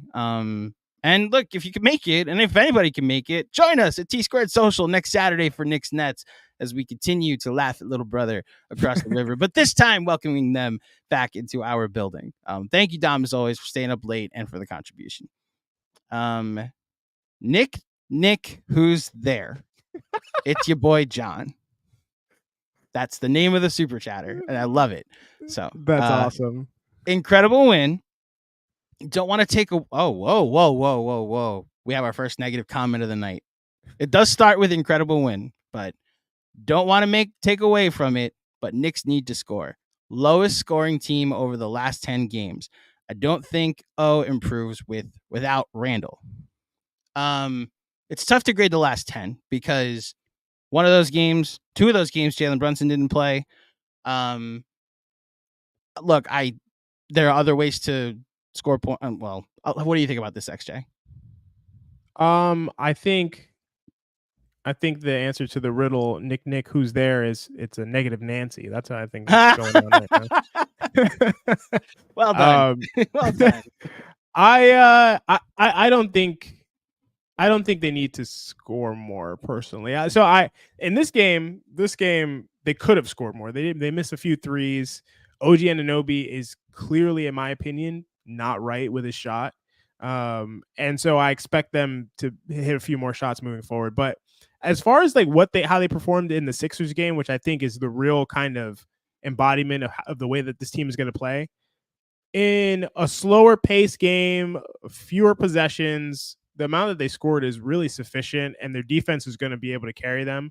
I think that the thing is, if you add back Randall, and I want Randall back, I think he's necessary for the Knicks to reach their ceiling, absolutely. But you're going to give up more points, right? So like it's a give and a take.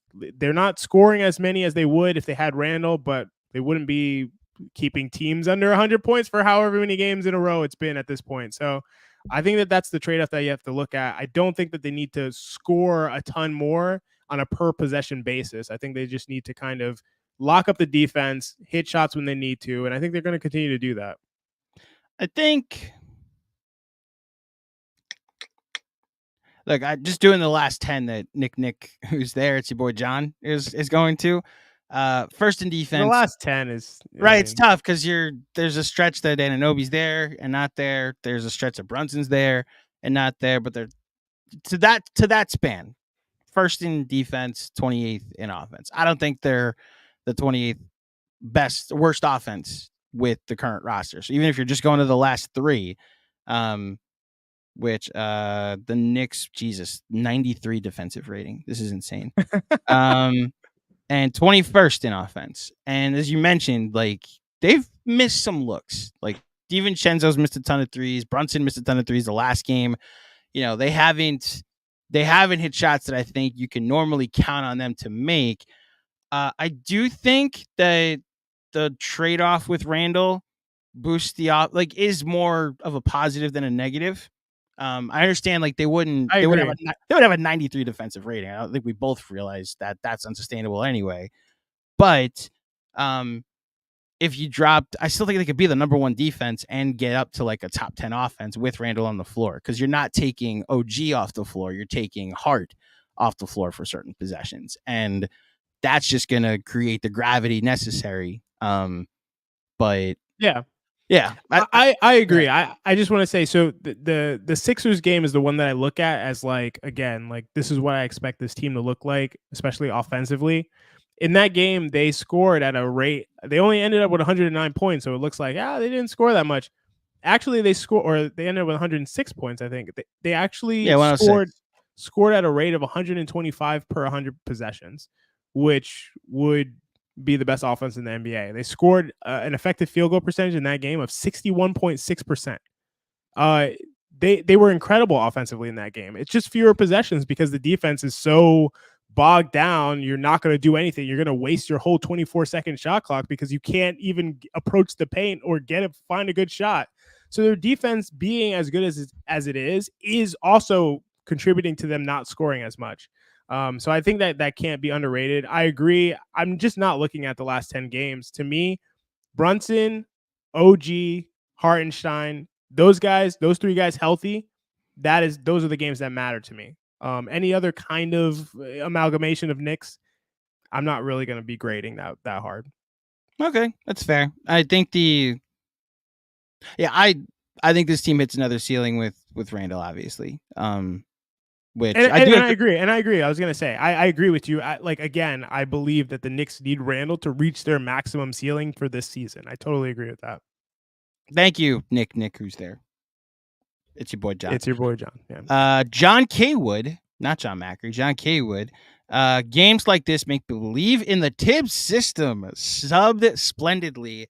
And as always, has the buy-in from the guys. Players make plays, but this coach puts the right people in position to make plays. I'm just gonna text John to make sure he doesn't have an alter ego named John Kaywood. I was about to say, we know this is a burner. Come on, that's what I think. John with an H, huh? Really? John with an H. Yeah, you really strayed far from there, Mr. Macri. Look, I think he has his warts. I think humans are infallible. I think he's largely done an outstanding job with this basketball team. And I think, I don't know how you feel about that. I think this is his best coaching job this year with the Knicks. And I do think there was there was a stretch this year, beginning of the season, where the amount of decisions, the amount of options, I thought left a bitter taste in a lot of people's mouths, myself included, with the quickly minute stuff. But like DiVincenzo was playing 20 minutes a game back then. And then they made the trade and really put a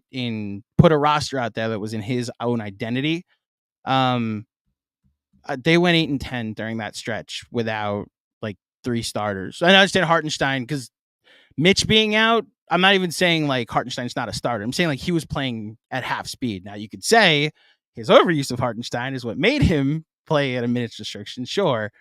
I think he's been outstanding this year though. So Sure, I agree with you, Mac. I mean, not Macri, Kaywood. I think this has been Tibbs' best season coaching the Knicks for sure, like easily. He's become very much more creative than he ever has been, willing to try a lot more things, combinations, things outside of his normal comfort zone than he has been. Of course, when guys get injured, he's going to kind of hanker down and be like, I'm going to do with the things that I trust in, believe in, that make me feel comfortable, because I'm just trying to scratch and claw to stay alive. So, excuse me. I think it just totally makes sense that he went with that approach. And most of my criticism for Tibbs for this season really doesn't even stem back to like quickly stuff or anything like that. It's really about how he's managed things when there aren't many guys around. So how much can you really criticize a coach for in those situations? If that's where most of your criticism is coming from, you probably don't have much criticism for your coach that season. So I totally acknowledge that. And I think, Tibbs has done a great job this year. Thank you, John Kaywood, for the contribution. Mr. Crockett with another one. After I dogged him on the casuals, Boyo had a nice floor game tonight. Different note, you should have heard Kings TV cry for fouls. Pathetic. What'd I say? Everybody was mad tonight. Both sides. Yeah. I will take your word for it, David Crockett. I'm sure they're great over at Kings TV. I almost said Kings Fan TV. No, just Kings TV. Sure, they're great over there on the broadcast. Apparently a little more homerific than my taste. But thank you, David, for the contribution. Mr. Danishevsky, 2 games back at Cleveland with the tiebreaker. Juicy. I pointed it out in the monologue. They're 2 games back. Cleveland their schedule is insane. That would be an interesting plot twist if Knicks end up with 3-6. What do you prefer? Well, okay, we talked about this. You prefer to play Orlando because then it's close to where you are. No, but for the sake of the Knicks too, I hope I prefer Orlando for all the reasons. I don't think Indiana would beat the Knicks. I think that would be a 6-game series if Haliburton is healthy, and I think the Knicks would win in 6. But I also don't. For the sake of Knicks fans who seem to really be excited to play the prospects of playing Indiana, I would not want to put my hands or my life in the hands of Haliburton and Obi Toppin with the idea of the Knicks going down in a first-round upset after making the 3 seed and losing to Tyrese Haliburton and Obi Toppin. That feels like the worst-case scenario. That feels like worse than losing to the Heat, honestly. So I just from a risk-averse perspective, I probably would want to avoid Indiana in the first round at least. It's the same calculation as it would be an honor to lose to Giannis in the playoffs versus, oh my gosh, the fear of losing to an 8th seed Miami Heat. You have a Haliburton, we have a Hulk, and his name is OG Anunoby. That is just my go-to anytime anyone. They're 15-2 when he plays. I think that we got something for you, Haliburton. We got something for you, Obi, and it's OG and a healthy Hartenstein. So the flowers he's been getting tonight. If those two are on the floor, I tend to think the Knicks would win in 6 games too. That's honestly the Pacer variance. We talked about this last week, me and John, where it's beat the Thunder one night in OKC, lose in overtime to the Bulls the next night. When you don't have the consistency of a baseline defense, it's up to the offensive variance, and it's why they're the 6th seed and not higher. But it's also why they're an opponent that I'd probably fear more so than the Orlando Magic. What would be hilarious is if the Heat got up to 6 and we're the team that gets to.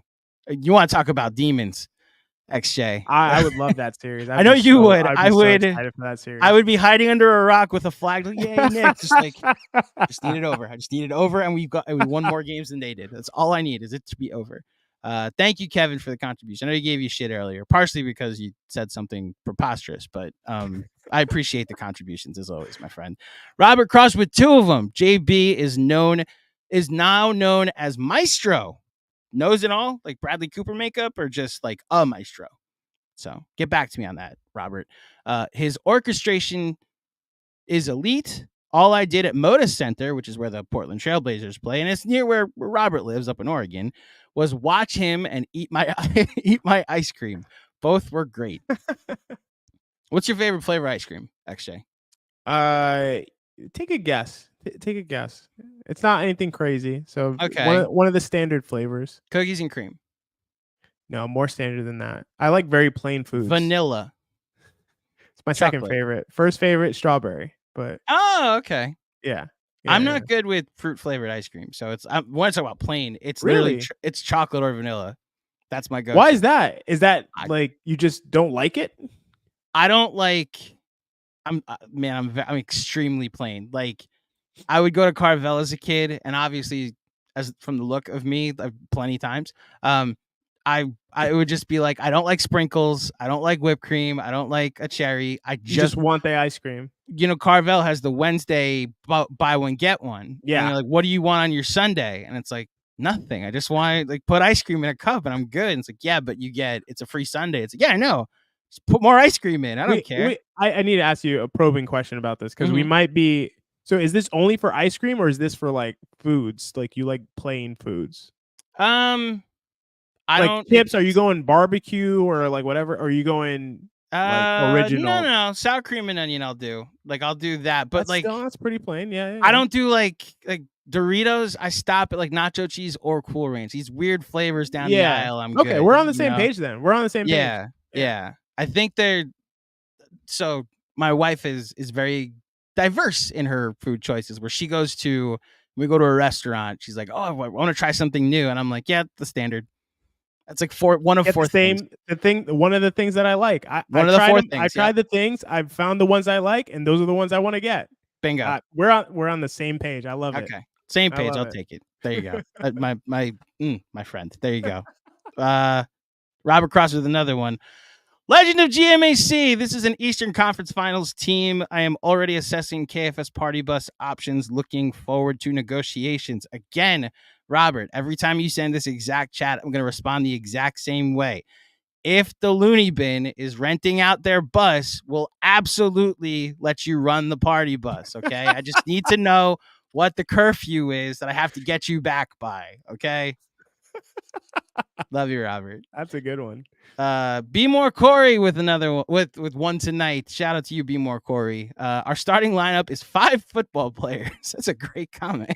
It's legit. Like they all are football players. OG Anunoby, Isaiah Hartenstein might be the only one. It's just because he's too tall, but he plays like a football player. Jalen Brunson, Josh Hart, Dante DiVincenzo. Those are all football guys for sure. They're like an unreal front seven. And like DiVincenzo, no, you know what? They're an unreal front seven, and DiVincenzo and the version of Brunson we saw tonight are your secondary. Like they're corners that you could play a zone, you could play man, like whatever it is. DiVincenzo has to be a safety, of course. He'd have to be, yes. He has to play a free safety. You're right. Yeah. Good call. But Brunson, he's white. Sorry. Just name is Dante. Okay. Shout out Be More Corey for that conversation. Zach Horowitz, shout out to you. Thank you for the contribution. Brunson's best game, more how than what. Became a monster. Next step of his evolution. iHeart is back, learning, frustrating, and eventually dominating star bigs. Detroiters doing what needed most. Let's go. Summary of the night. Zach, I co-sign all of it, and it's interesting to say, like, next step of Brunson's evolution is now, I mean, I will entertain the hot hand theory conversation, like a second Jalen Brunson that they can't play together, or just bring Randall back. I mean, I was thinking it tonight. I was just like, in the minutes that Brunson was off, I was like, man, it'd be so great to have Brunson out there, like a fresh Brunson to just come out and run the show. I was even thinking about this in the context of like, how many teams would this be true of? Like, how many teams would rather just have Brunson than their second best player and just be like, he can't play with your best player, Because he's just so good, and he's just an offense in a bottle. Like, you're going to get off, you're going to be able to score, maybe not the most efficient offense, depending on who he's out there with, but if you put space around him, and you put him with Hartenstein, you put him with OG, like guys like that. And even in the second unit, you put the spacers that we were talking about, the Detroit boys and Precious Achiuwa, you're still going to get offense going. So I don't know. Brunson's incredible. Definitely potentially the next step of his evolution this year. He's been better than I thought he was going to get to. And I think that he's been consistent with it. He's had a couple like slow shooting nights, here and there, but it hasn't been bad streaks or anything like that. He's been really consistent over time. You look at his, everybody knows I love EPM. You look at his EPM chart, it's pretty level, not huge peaks and valleys. He's just kind of like, this is the guy who he is. And he's proven that across 62 games this year. So agree with everything you said. The EPM chart is, he's what, where is he in EPM right now? Oh, offensive EPM. He's like top 15, maybe even higher than that. Offensive EPM. He is number 7 in the NBA. 7. Oh, it's even higher than I wonder if the last 2 games did anything to that, but probably bumped it a little bit. Yeah. Point being, I know he's just been ridiculous offensively. So I wanted to look up, because the question of a second Brunson that's fresh, and it's like 24 for you, 24 for you, right? Yeah. I wanted to see how many players have a negative on off just next to Brunson in the 2-man lineup. One player that he's played with this year. Is it RJ Barrett? Yeah. Yeah. RJ Barrett probably has a negative on off with everyone, but I mean, Yeah. that was Knicks RJ Barrett. That was Toronto Knicks RJ Barrett RJ. obviously has been a lot Yeah. better. I- But yeah, that makes sense. When you play with Brunson, you win the minutes. So imagine if Brunson was not. I mean, a lot of our commentary tonight was about like, oh, Brunson was probably a little tired. He didn't have his legs under him at the end of the night. He couldn't really hit the dagger.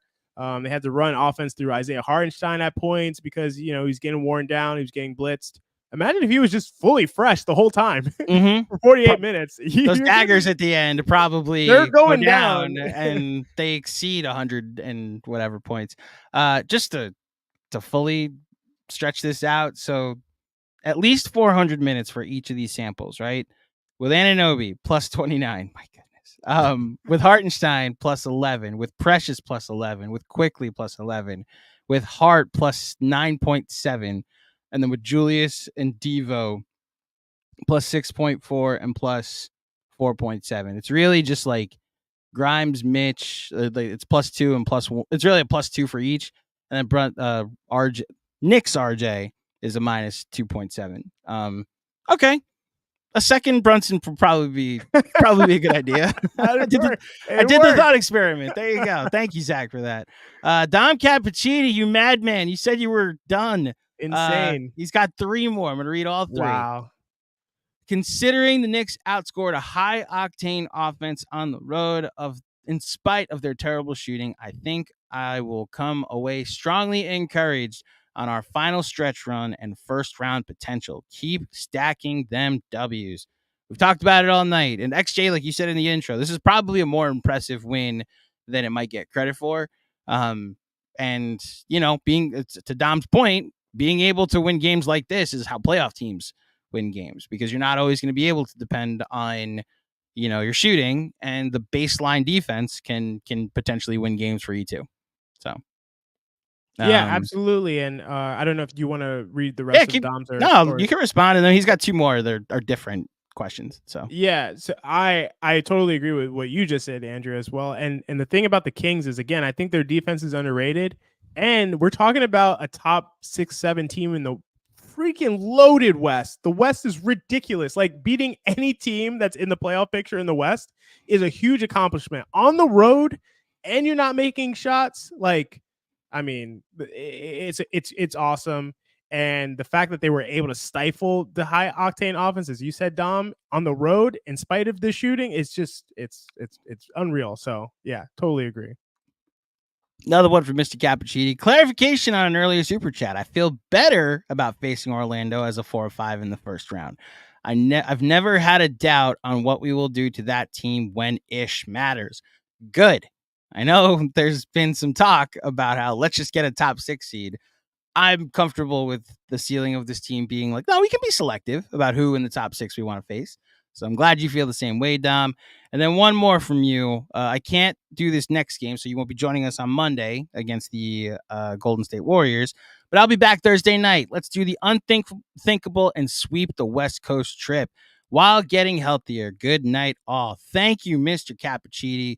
We greatly appreciate your contributions all night, man, and always love your input and your opinions. It's always great stuff. Next up, I'm going to let you read this. Master OB. I like that name, sir. That's a nice tag you got there. The D was immaculate. Our defense, our D with OG and Hartenstein locked in, is night and day. Master Obi, you're speaking my language all across the board. I see why GMAC had me read this message, because it was almost like, you know, we had John's burner account. It's almost like I put this in from my burner account on my phone when Andrew wasn't looking. Absolutely. Defense with OG and Hartenstein locked in. That is the defense. That they are the anchor. They dictate everything. When those 2 guys are locked in, again, like I said earlier, you can put any other 3 guys out there and you know the defense is going to stay afloat. Imagine you put out guys who wreak havoc in passing lanes like Dante DiVincenzo and Jalen Brunson tonight. It's just incredible because those guys can make up for any mistakes. So you have guys who are able to take more chances, take more risk, and be able to know they'll be able to get back into position because Hartenstein's not giving up any layups and OG is not letting anybody get past them. So it's crazy, Master Obi. You are right. You know, you're just on point all around. And, the D was immaculate and you're immaculate, sir. So that's what I have to say. Yeah, shout out to that immaculate D. Thank you, Master Obi, for the contribution. We've got 4 more, 2 from Bernard Richardson. We'll start here. Do you think there's a chance OG still gets all defense love this year? Is he 65 game disqualified? Guy is just a pure gadget and so fun to have. I hate to say this, but we literally talked about the 18 games that he missed. So unfortunately, he doesn't qualify. He would be we were looking up his depoy odds before he got hurt. So unfortunately, but that's how good he's been, is that we have 2 depoy candidates between Hartenstein and OG Anunoby, and both are exactly what you want on this team next to Jalen Brunson, So, yeah, I agree. All defense caliber, XJ. All defense caliber, absolutely. If he wasn't 65 game disqualified, he'd be there. I think that's almost a guarantee. And I said this on Casual Friday. I kind of went through all of the teams in previous years who have had 2 players who are on the all defensive team, and their defense is always elite. And that's just how it goes. If you have 2 guys who are at that level defensively, that's 40% of your defense is elite defenders. Like, you're going to have a good defense. And the fact is, again, like I said, you throw in a guy like DiVincenzo out there who can sneak around in passing lanes. Josh Hart, who is also a really good defender in his own right and can hold his own. It's just going to be tough to score on them. There's no way around it. So I agree, Bernard. If OG was, made the 65 game, limit, he would be definitely on all defensive team for sure. Another one from Bernard. 40 wins. Used to dream of times like this. Trying to think. How many times have the Knicks won 40 games this century? So 2000 they did. 2001 they didn't. They didn't win 40 games again until 2011. Then 11, 12, 13 they did. And then didn't again until the We Here season. And then these last 2 years. So how many is that, XJ? Man, I was just in awe of you doing this. Oh, me doing I wasn't thinking about. You think I was counting? I was just like, how is he doing this right now? I hate that he's able to do this. I don't hate it. It's awesome. I just hate that I can't even do last year's. All right. Well, hold on. I actually want to. Do you know how many games they won last year? How many games they won last year? Yeah. 40 was 48? 47. 47. Okay. You want to know how you remember that? Because they won 6 playoff games plus the 47. They won exactly 50. Oh, right. They won. Yes, they did. Yeah. They won 50. Yeah. Yes, 53 wins. That's true. Yeah. In fact, okay, my hands are here. I'm going to give you a second to go. I'm going to pull up the next super chat. Okay. Go pull up the Knicks franchise index. I'm going to try and guess how many wins they won in those years. Okay. Thank you, Bernard, for the contribution. Ryan Eggers with another one. Shout out to you, my friend and cousin. Everyone talks about metal bats on defense, but I need for Julius back with the metal bats at the rim on offense. Also, I have a flight to Denver in 12 hours. Pray for me. So he's traveling for work and going to the game Thursday. No way. Shout out to you, because Knicks fans on the road. I really hope you see a win, because you want to talk about vibes. Sweeping Denver with Jokic in both games would. Okay, there's your finals preview. Okay. So yes, shout out to you, cuz Florida friend, by the way, another Florida friend. There it is. Shout out to the people in Florida who are stuck in Florida. Yeah. He would agree. Yeah. And last but not least, Blood of the Panther. Vibes are so back. Yes, cosign. The vibes are back. The vibes are back. Funny what OG Anunoby can do. All right, do you have their franchise index up? I'm prepared and ready. Okay, so I'm going to put up the disclaimer because we're wrapping up soon. Okay, so we're starting in 2000, starting exactly in 2000, right? Yeah, go ahead. That was 52? In the year 2000? Is it 52 or 51? 50. Oh, so it was exactly 50. I already lost. 50 and 32, yeah. I know they won. They won under 50 the next year. They were the 4 seed, right? That's correct. 48? Yes, 40 and 34. They didn't win 40 again until they lost to the Celtics. And I believe that was 43 and 39. 42 and 40. You're just 42 like one and 40. off. I'm one game off on both Yeah. stretches. Yeah. I'm gonna get the rest of them. The next one was 36 and 30 during the strike shortened season. Then they were 54 and 28 during the 54 win 2 seed year. And then obviously the We Here season, they were 41 and 31, and then 47 and 35 last year, off by 2 games. That's gonna haunt me. Actually, I'm so serious. It's gonna really annoy me. Gonna haunt you. All right, 99, they were 27 and 23, right? 99, 27 and 23. Yeah. Okay. Yeah. 98, they were a 7 seed because Ewing got hurt, and they won 44 games, 45 games. 43 games. 40. I was again off by 1 game. Yeah. 97, they won 57 games. They were a 3 seed, and I'm still mad about the David Stearns of it all. 96. Did they win 50 that year? I don't know, actually. No, this one 47 and 35. That was the Bulls. Bulls won 72 that year. So in 96, yeah. Yeah. They lost in the Eastern Conference semifinals. The Eastern Conference was like the Chicago Bulls Invitational. So who's going to lose to the Bulls this year? Yeah. 55 in 95. Yep. Spot on. 57 in 94. Spot on. 60 in 93. 60 wins.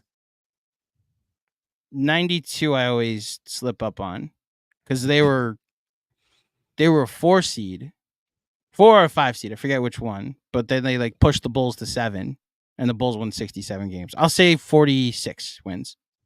51. That was. Oh wow, they won 50. I didn't know that. Yeah. Okay. Yeah, 51. Right. 92 we're talking about, right? Yeah, 92. Yep. And we're officially we're getting to when I was 3 years old and 91. So we're at the point where I don't know anymore. I'm like, okay? I don't even know. Like, we're around the same age. I don't know how you have a recollection of this whatsoever. But I just there's a certain cutoff point. I think it's 91 with the Knicks. So unfortunately, well they were. No, yeah, 91 with the Knicks. Yeah, I know that there were a 2 seed one year and lost to the Bulls, who were a 6 seed. That was the year that, remember the Jordan Craig Elo shot? Yeah. The Cavs were the 3 seed that year. The Cavs, yeah, I actually do remember that the Cavs were the 3 seed that year. Yeah. So the Bulls avoided elimination in like Jimmy Butler style. Yeah. With that Jordan shot in Game 5, and then upset the Knicks in 6, and then went up 2-1 on the bad boy Pistons, and they created the Jordan rules. So I hate that you can do this. Like, I know I said I don't hate that you can do this, but I do, because it's just like, my memory's so bad. We could not be more different on this. But this is where we make a good team, because I bring the history and the narrative of the sport. You bring the intellect and the deeper, knowledgeable, mathematic version of the sport, which they go hand in hand to provide the best analysis possible here at Knicks Film School. Sir. So well said and well put. Thank you, trusty buddy. I appreciate it. Yes, my pal. I feel like this is going to turn to a Dane Cook bit. Where what was it? It was. I'll be it's boss, then it's buddy, then it's chief, and then I can't say the last one because we won't be able to be on YouTube anymore. Thank you everybody for tuning in for another edition of the Knicks Film School Podcast, Knicks Film School post-game show. Just about to hit the 2-hour mark, which I'm kind of pushing so that way I can push this into 3 parts. We do this after every game. We appreciate everybody. Still freaking 1,300 people tuning in between. It's 2:30 in the morning on the East Coast. My thank you to XJ. Before you get out of here, what would you like to plug? Yeah, no, nothing to plug. You can plug Casual Fridays. You know, we're back and we're doing episodes. We just did a live stream that was so much fun. It went on super long because we just caught up having a good time talking Knicks, and that's how every Casual Friday is. So I hope people tune into that, and really excited to move forward with the season. Let's go Knicks. Let's keep it up. OG Anunoby, please do something with your elbow so your shots don't look crazy. That's my only thought leaving tonight. Cosign. I want to thank everybody for tuning in. If you dig the show, please head over to iTunes, drop a 5-star rating and review. Obviously, if you're listening, if you're watching and you haven't you got all the way to the end of this and you still haven't liked the video, come on, like the video. Remember to subscribe. We'll be back tomorrow. John and Jeremy are recording their normal weekly recap, which will drop sometime on Sunday afternoon. Up in the air about a pregame pod. Need some people to respond to their DMs and emails, but that's the plan, is to release something on Monday. And from what I know, if Robert Cross has his way, there will be an episode of KFS Study Hall. So tune in to the Twitter feed when Sean sets the time on Sunday. And of course, we should say Zach with an H. I know his birthday was earlier this week. Today was his birthday party. So shout out to Zach with an H. Hope you had a good birthday, buddy. And I hope you enjoyed yourself too, Sean. Thank you, everybody, for tuning in. And we will speak with you next time. Peace. Just hit the 2-hour mark. I'll take it.